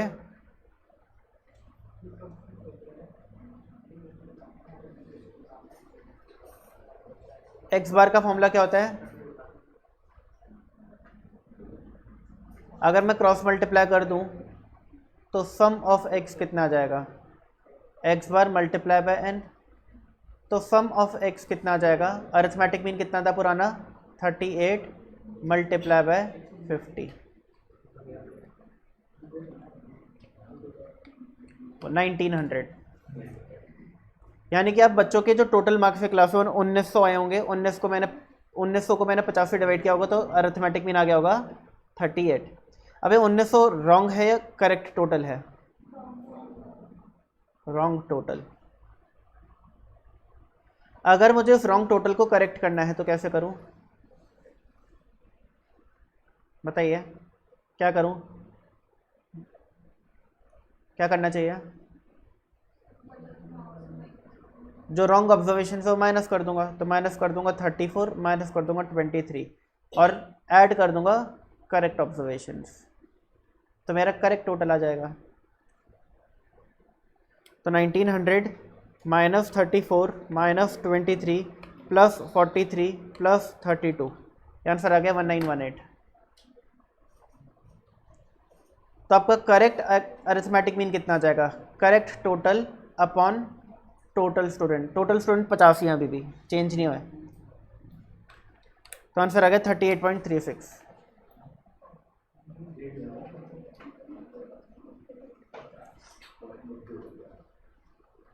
समझ आ रहा है क्वेश्चन कैसे होते हैं? एग्जाम में पूछे जाते हैं क्वेश्चन और बहुत इजी क्वेश्चन होते हैं, आपको इसमें कुछ लिखने की जरूरत नहीं है इन क्वेश्चंस के अंदर। आप सीधा क्वेश्चन पढ़ोगे, 50 मल्टीप्लाई बाय 38 करोगे कैलकुलेटर पे, 19 आएगा, माइनस करोगे रॉन्ग ऑब्जर्वेशन, 34 एंड 23 माइनस किया, ऐड करोगे करेक्ट ऑब्जर्वेशन, 43 एंड 32 ऐड किया, इक्वल टू दबाओगे आपके पास करेक्ट टोटल आ जाएगा, डिवाइड कर दोगे 50 से, आपका आंसर आ जाएगा 38.36। यानी कुछ लिखने की जरूरत नहीं है, सारे काम कैलकुलेटर पर हो जाएंगे। वह आपको पता होना चाहिए होता क्या इन क्वेश्चन के अंदर। ये वाला क्वेश्चन है, ऑल्दो एग्जाम में पूछे नहीं जाते, बट स्टिल हम इनको ट्रिक से जल्दी कर सकते हैं। Given that mean height of a group of student is 67.45 inches, find out the missing frequencies for the following incomplete distribution of height of 100 student. Total 100 student हैं और उन 100 स्टूडेंट की अरिथमेटिक मीन हाइट गिवन है 67.45 inches, और ये given है कि भाई 60 से 62 इंच के बीच में जो हाइट है 5 बच्चों की है, 63 से 65 इंच के बीच में जो हाइट है 18 बच्चों की है, 66 से 68 इंचेस के बीच में जो हाइट है कितने बच्चों की है पता नहीं, एक्स ले लो, 69 से 71 के बीच में हाइट कितने बच्चों की है पता नहीं, वाई ले लो, और 72 से 74 के बीच में हाइट 8 बच्चों की है।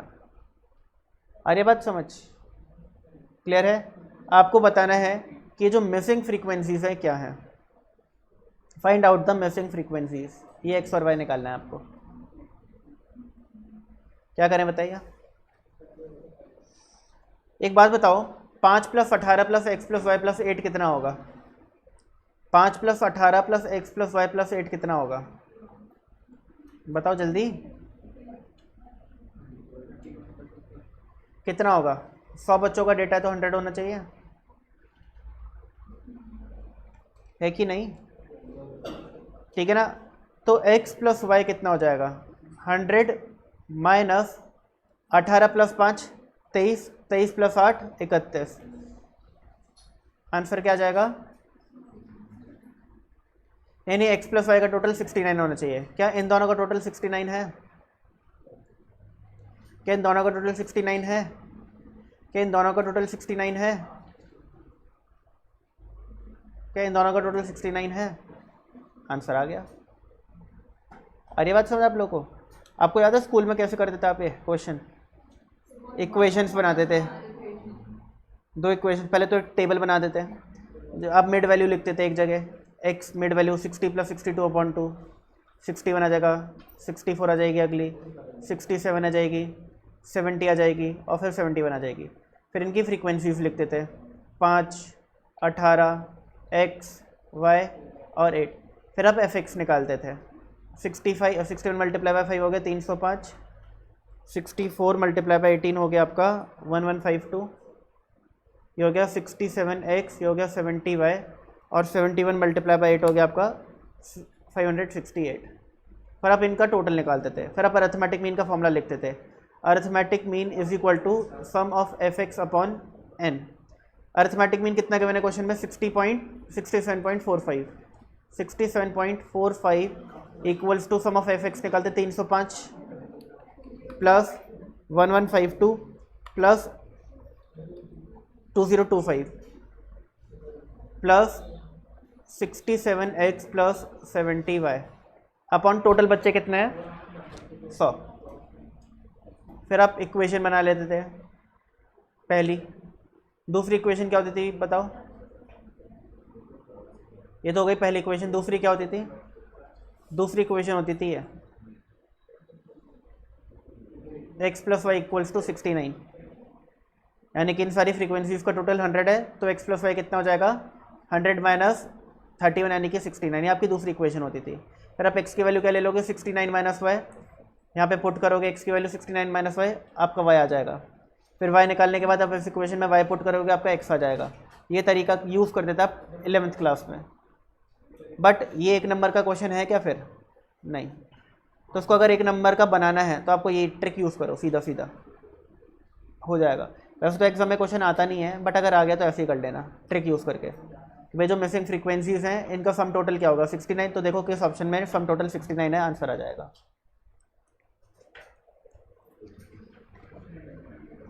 Compute mean weight of group of BBA student of saint Xavier college from the following data. आपको मीन वेट निकालना है, तो आपको सबसे पहले तो क्या करना पड़ेगा, कॉन्टिन्यूस सीरीज है ये, ठीक है ना, तो मिड वैल्यूज निकालनी पड़ेंगी। 44 + 48/2 कितना होगा 46, फिर 51, 56, 61, 66, 71, फिर 40। अब देखो क्या करूँगा मैं, वैसे एग्जाम में क्वेश्चन भी नहीं आता। 46 × 3 = m+, 51 × 4 = m+, 56 × 5 = m+, यहाँ तक हो गया। 61 × 7 = m+, 66 × 9 = m+, और 71 × 8 = m+। यानी कि मैंने इन सबसे मल्टीप्लाई करके मेमोरी में डाल दिया, यानी इन सबका सम आ गया, सम ऑफ fx आ गया मेरे पास टोटल 2211। इसको डिवाइड कर दो, 3 + 4 7 + 5 12 + 7 19 + 9 28 + 8 36, डिवाइड बाई 36, आंसर आ गया 61.41।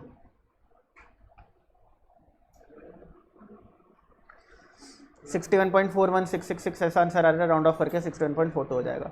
तो देखो ये आंसर मेरा 1 मिनट के अंदर हो गया देखा जाए तो, ठीक है ना, बट अगेन एग्जाम में नहीं आएगा इस टाइप का क्वेश्चन, ठीक है।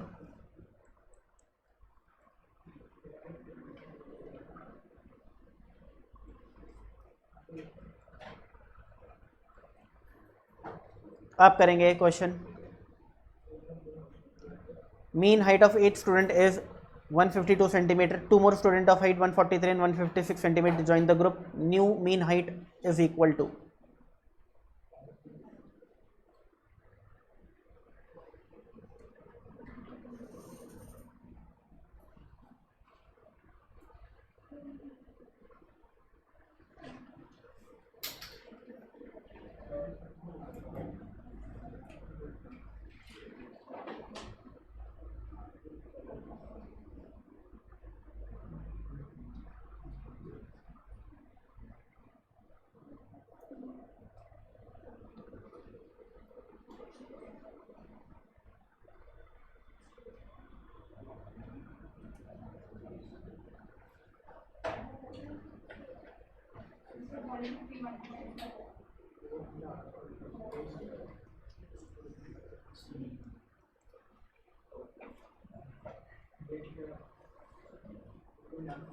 ठीक है, तो इस क्वेश्चन 15 सेकंड का क्वेश्चन है।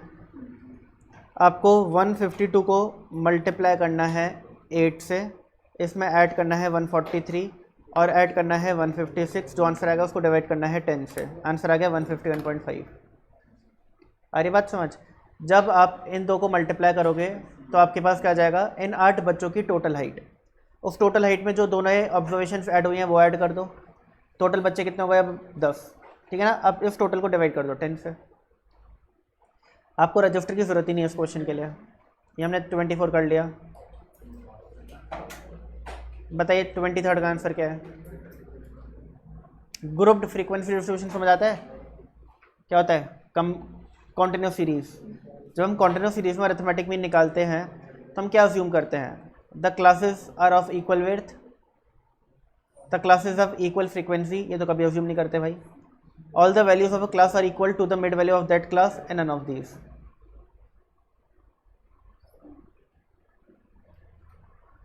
तो अजम्पशन एक ही होता है, जैसे अभी यहाँ पर भी किया था मैंने, ये अजम्पशन है। मैंने क्या बोला कि 3 बच्चों के ना 48 वेट है ना 44 वेट है, 3 बच्चों का वेट क्या है 46। We assume that all values of a class are equal to the mid values of that class. हर क्लास की क्या वैल्यू है, इस क्लास की क्या वैल्यू है, इस क्लास की वैल्यू है mid value of this class के बराबर। ये तो अज्यूम करते हैं हम लोग। हमने क्या 3 को 48 से मल्टीप्लाई किया नहीं, क्या 44 से मल्टीप्लाई किया नहीं, हमने 46 से मल्टीप्लाई किया। तो हमने अजम्पशन क्या लिया कि इस क्लास में 46 है जो रिप्रेजेंट करता है इस क्लास को, और 46 को 3 से मल्टीप्लाई किया। अगला क्या है, ये हो गया। ये देखिए, the average has relevance for homogeneous population, heterogeneous population, both none.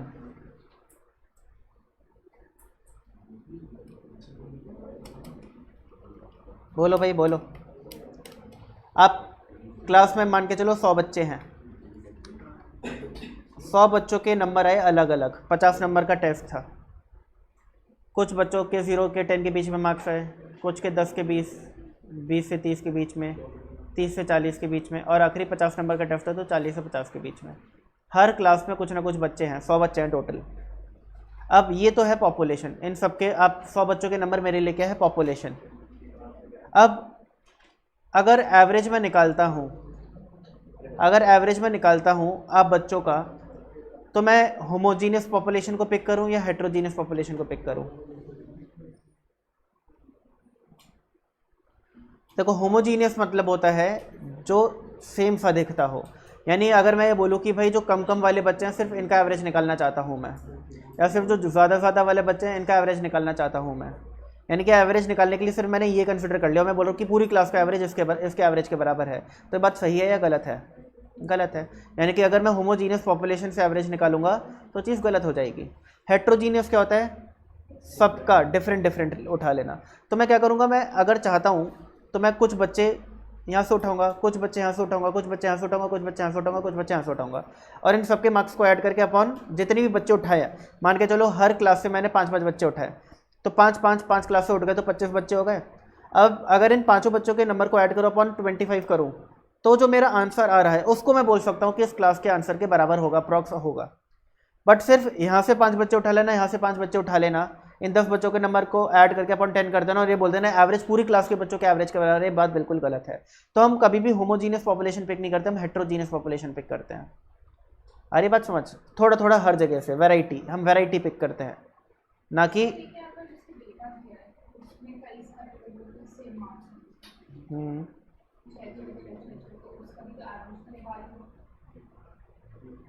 देखो वो डेटा टाइप अलग हो गया कि सबके एक जैसे से मार्क्स हैं, बट नॉर्मली हम जब डेटा कंसिडर करते हैं, सोचते हैं, तो वो डिफरेंट होता है, लेकिन उस एंगल से बात करते हैं।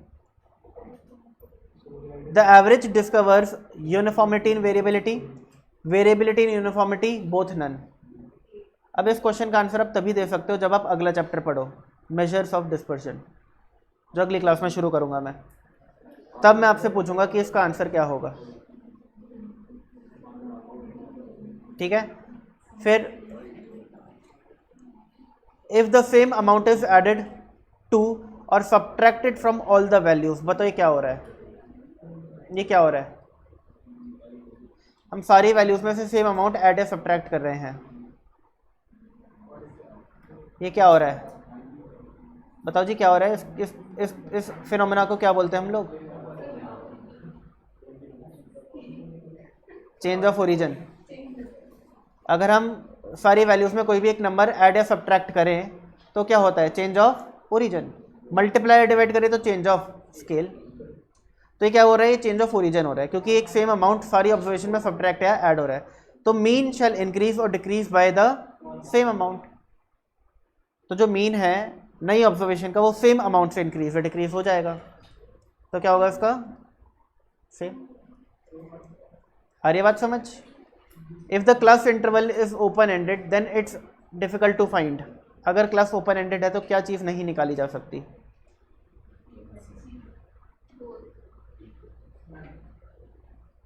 तो फ्रीक्वेंसी निकालने की जरूरत ही नहीं होती कभी, फ्रीक्वेंसी एक गिवन चीज़ है। जैसे कि अगर ओपन एंड है, जैसे इस क्लास में बच्चों का वेट है, मैंने ऐसे शुरू किया कि लेस देन 40 कितनों का है, 40 to 50 कितने का है, 50 to 60 कितनों का है, 60 to 70 कितनों का है, 70 to 80 कितनों का है। ये मेरा डेटा है। अब इसके अंदर मैं पूछूंगा भाई 40 से कम कितने बच्चों का, जो बच्चे हाथ खड़ा करेंगे वहाँ पे लिख दूंगा फ्रीक्वेंसी हो गई। तो फ्रीक्वेंसी निकालने में कोई दिक्कत थोड़ी ना आती है। दिक्कत आती है अरिथमेटिक मीन निकालने में। क्यों? क्योंकि अरिथमेटिक मीन निकालने के लिए मुझे एक्स चाहिए, फ्रीक्वेंसी गिवन है। अब ये एक्स क्या लूँ? 40 to 50 का तो मिड वैल्यू ले लूँगा, 50 to 60 की मिड वैल्यू ले लूँगा, बट लेस देन 40 का क्या लूँ? मिड वैल्यू निकाल पाओगे क्या? नहीं। तो इसलिए अरिथमेटिक मीन निकालने में दिक्कत होती है अगर आपके पास ओपन एंड क्लास इंटरवल्स हो तो। अगली बात समझ, extreme values have dash effect on arithmetic mean. Extreme values का क्या इफेक्ट होता है अरिथमेटिक मीन पर?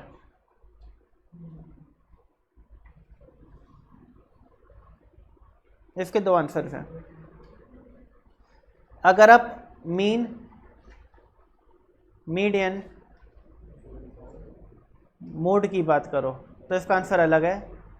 आप मीन, ज्योमेट्रिक मीन और हार्मोनिक मीन की बात करो तो इसका आंसर अलग है। यानी आप कंपैरिजन में किसको देखते हो?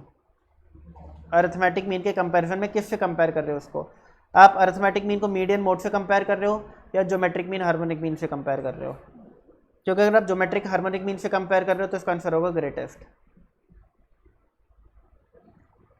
क्योंकि इन तीनों में जो सबसे कम इम्पैक्ट है वो हार्मोनिक मीन पे पड़ता है एक्सट्रीम ऑब्जर्वेशंस का, इसलिए हार्मोनिक मीन सबसे कम होता है इन तीनों में, और सबसे ज़्यादा फर्क एम पे पड़ता है।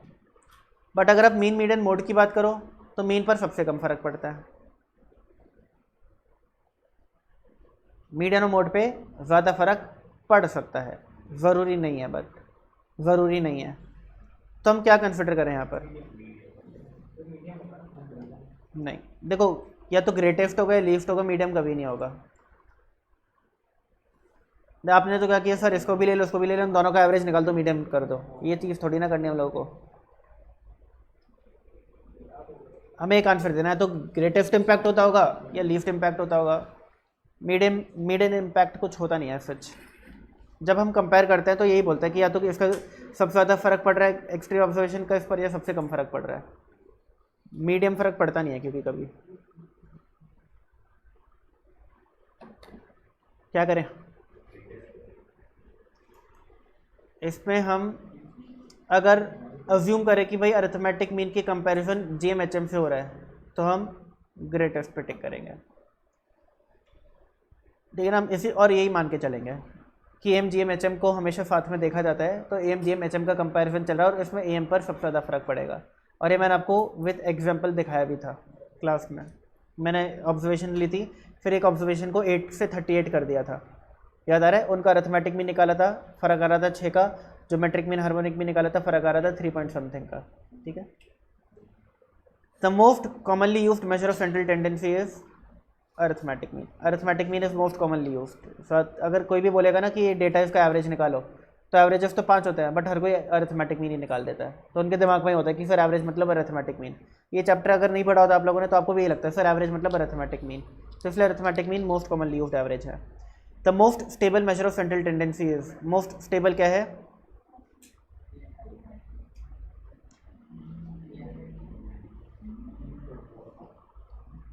अच्छा, आपको पता है मीन और अरिथमेटिक मीन में फ़र्क क्या होता है?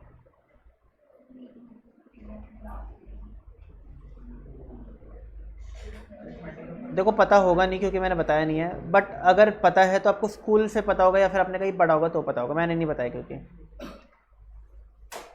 मैंने क्यों नहीं बताया उसका रीज़न है। सीए फाउंडेशन में मीन और अरिथमेटिक मीन एक ही चीज़ कंसिडर की जाती है।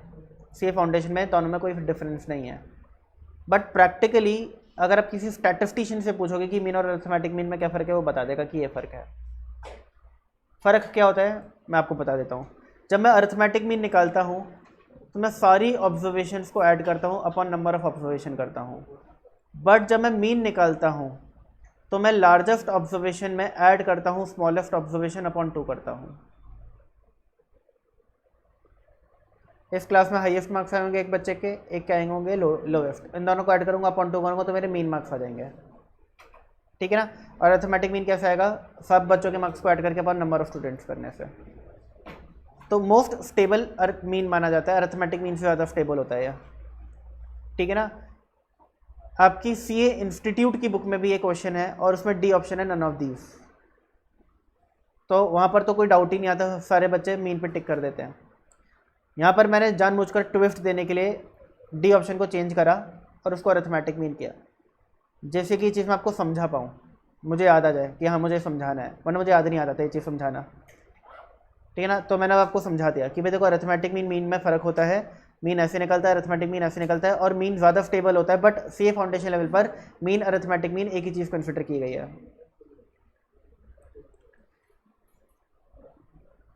Simple and weighted averages are equal only when all the weights are equal. सही बात है। अगर मैं आपको बोलूँ कि आप लोगों के 12th क्लास में 5 सब्जेक्ट थे, पांचों में कुछ मार्क्स आए, आप बताओ आपका परसेंटेज क्या आया, तो आप निकाल लोगे सब। क्या करोगे, सारे मार्क्स को ऐड करोगे, अपन नंबर ऑफ सब्जेक्ट यानी कि 5 आ जाएगा। बट अगर मैं बोलूँ कि हर एक सब्जेक्ट को ट्वाइस वेटेज देनी है, तब भी तो आंसर सेम ही आएगा। अगर बोलो सारे सब्जेक्ट को सेम वेटेज देनी है 3, तब भी तो आंसर सेम ही आएगा। आंसर चेंज हो जाएगा क्या? यानी अगर सारे वेट इक्वल हों तो आंसर चेंज ही नहीं होता। तो simple and weighted averages are equal when all the weights are equal true. अगला, measures of central tendency for a given set of observation measures the scatterness. Again ये answer आप कब दे पाओगे? जब आप मेजर्स ऑफ डिस्पर्जन अगला chapter पढ़ लोगे। क्योंकि अभी ना आपको पता नहीं है कि स्कैटरनेस क्या होता है, सेंट्रल लोकेशन क्या होता है। अभी आपको ये चीज, अच्छा आपको सेंट्रल लोकेशन तो पता है, बट आपको भी स्कैटरनेस क्या होता है ये नहीं पता। और वो क्वेश्चन भी ऐसा ही था जो थोड़ी देर पहले हमने देखा। ये 2 क्वेश्चन आप तब कर पाओगे जब एमओडी पढ़ लो, तब आपके इनके आंसर बहुत आराम से दे पाओगे। कहाँ गया भाई? ये रहा। बस 12 क्वेश्चन बचे हैं, ये जल्दी हो जाएंगे। It will take hardly 5 minutes. Measure of central tendency are known as averages. A measure of central tendency tries to estimate the central value. ये हो गया। The mean salary of a group of 40 female worker is 5200 and for a group of 60 male workers is 6800.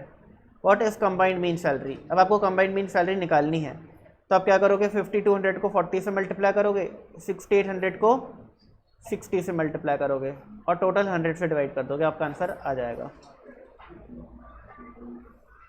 ये वाला question देखो। If a relationship between 2 variable u and v is given by this and if the arithmetic mean of u is 10 then arithmetic mean of v is. देखो x और y की जगह इस question में u और v है, तो आपको क्या गिवन है? Arithmetic mean of u given है, यानी कि 2u इक्वल्स टू -v -7 लिख सकता हूँ। तो u कैसे आया होगा? -v -7 अपॉन 2 करके। क्या मैं इसको ऐसे लिख सकता हूँ? u is equal to -v upon 2 -7 upon 2। बोलो हाँ, कोई दिक्कत है क्या? अगर मैं आपसे पूछूं, अगर मैं आपको बोलूँ कि u ओल्ड वेरिएबल है, v नया वेरिएबल है, अब आप बताइए कि चेंज ऑफ स्केल क्या है और चेंज ऑफ ओरिजिन क्या है, तो आप क्या आंसर दोगे? बताइए, चेंज ऑफ स्केल क्या है?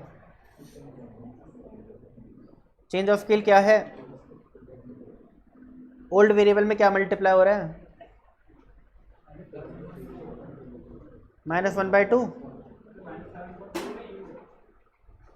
2 होगा वो।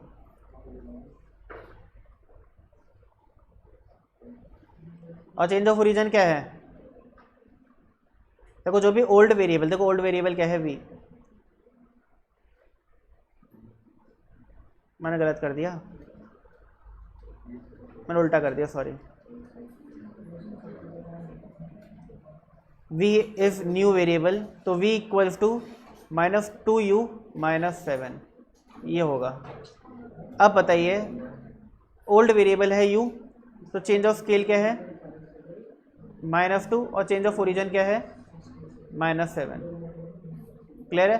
अब क्वेश्चन क्या बोल रहा है कि जो अरिथमेटिक मीन है ओल्ड वेरिएबल का वो है 10, तो नए वेरिएबल का अरिथमेटिक मीन क्या होगा? तो 10 मल्टीप्लाई बाय -2 -20 -7 -27। ये तो हो गया लॉजिकल अप्रोच। मैंने क्या बोला कि सिंपल होता है कि जो इक्वेशन गिवन है इसमें u की जगह अरिथमेटिक मीन ऑफ u डाल दो, यानी कि u की जगह 10 डाल दो, तो 2 multiply by 10 plus v plus 7 equals to 0। v की वैल्यू निकाल लो, आपका आंसर आ जाएगा। तो ये क्या होगा? -20 -7, सॉरी 20 प्लस 7 27, उधर जाएगा तो -27। ठीक है। Pooled mean is also called, pooled mean, grouped mean, combined mean, ये सब एक ही चीज़ होती है, याद रखना। Pooled mean, grouped mean, combined mean, ये तीनों एक ही चीज़ होती हैं।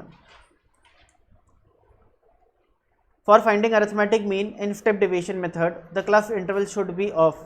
अगर आपको अरिथमेटिक मीन निकालना है तो क्लास इंटरवल क्या होने चाहिए? इक्वल होने चाहिए। ठीक है ना? Which of the following is correct? पहली क्लास में कराया था। अरिथमेटिक मीन क्या होता है? Assumed mean plus arithmetic mean of deviations. I hope आपको याद है, याद नहीं है तो लेक्चर देखना। The algebraic sum of deviations of a set of observation from their M is. बताइए जी कौन सी प्रॉपर्टी है अरिथमेटिक मीन की? दूसरी क्या थी प्रॉपर्टी?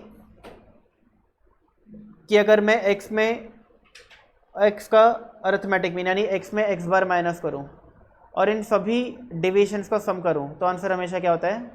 0। प्रॉपर्टी नंबर 2 करके भी दिखाया था। If the same quantity is multiplied to all the values the mean shall dash by same amount. बताइए जी, अगर चेंज ऑफ स्केल की बात कर रहे हैं बेसिकली, अगर हम सारी वैल्यूज में कोई क्वांटिटी मल्टीप्लाई कर दे तो मीन भी उस सेम क्वांटिटी से क्या हो जाएगा? मल्टीप्लाई हो जाएगा। दूसरा, multiplying the values of variable by a corresponding weight and then dividing the sum of the product by sum of weight is called weighted arithmetic mean. यानी कि सारी क्वांटिटीज को उसके वेट से मल्टीप्लाई करो, फिर उन सारी ऑब्जर्वेशंस को ऐड करो, फिर उसको डिवाइड कर दो बाय सम ऑफ वेट्स, तो आता है weighted arithmetic mean. Weighted averages are considered when data is not classified. The data are put in a form of grouped frequency distribution.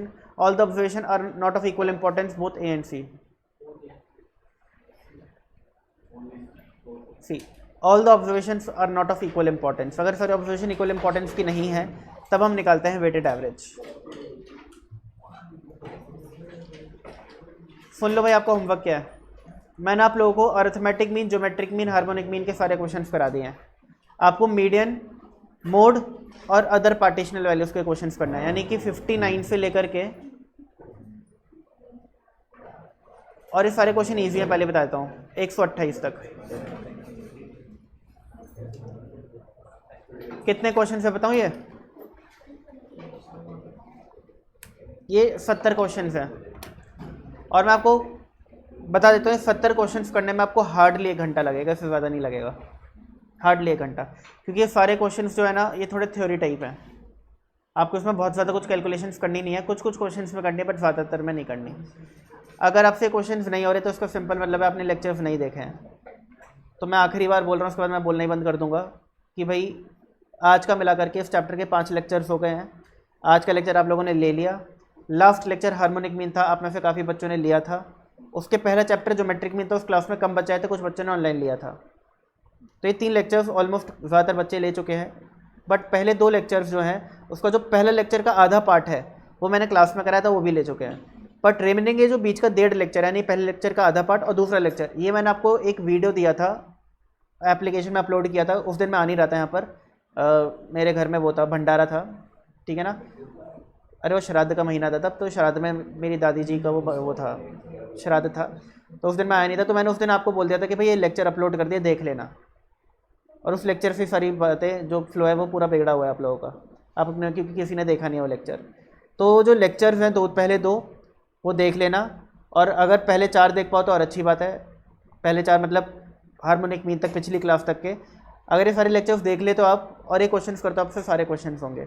अच्छा, अभी जो क्वेश्चंस बचे हैं, ये क्वेश्चन अगर आप पहले 2 लेक्चर्स भी देख लोगे सारे हो जाएंगे, क्योंकि तीसरे लेक्चर में ज्योमेट्रिक मीन था, उसके क्वेश्चन हमने आज कर लिए। चौथे लेक्चर में हार्मोनिक मीन था, उसके क्वेश्चन हमने सारे कर लिए। और आज 5वां लेक्चर है जिसके अंदर हमने क्वेश्चन ही किए हैं, ज़्यादा कुछ किया नहीं है। तो जो पहले 2 लेक्चर्स है उसके अंदर मैंने मीन, मीडियन, मोड और अदर पार्टिशनल वैल्यूज़ कवर किया है, और ये क्वेश्चन सब उन्हीं के बचे हैं, मोड, मीडियन और अदर पार्टिशनल वैल्यूज़। तो अगर आप पहले 2 लेक्चर्स देख लेते हो, ठीक है ना, तो आप ये सारे क्वेश्चन कर पाओगे जो यहाँ पर हैं सारे। और कोई डाउट होगा तो पूछना, ठीक है। अगली क्लास में वही क्वेश्चंस कराऊंगा जो आप डाउट पूछोगे, आज की तरह सारे क्वेश्चन नहीं कराने वाला, ठीक है। बाय।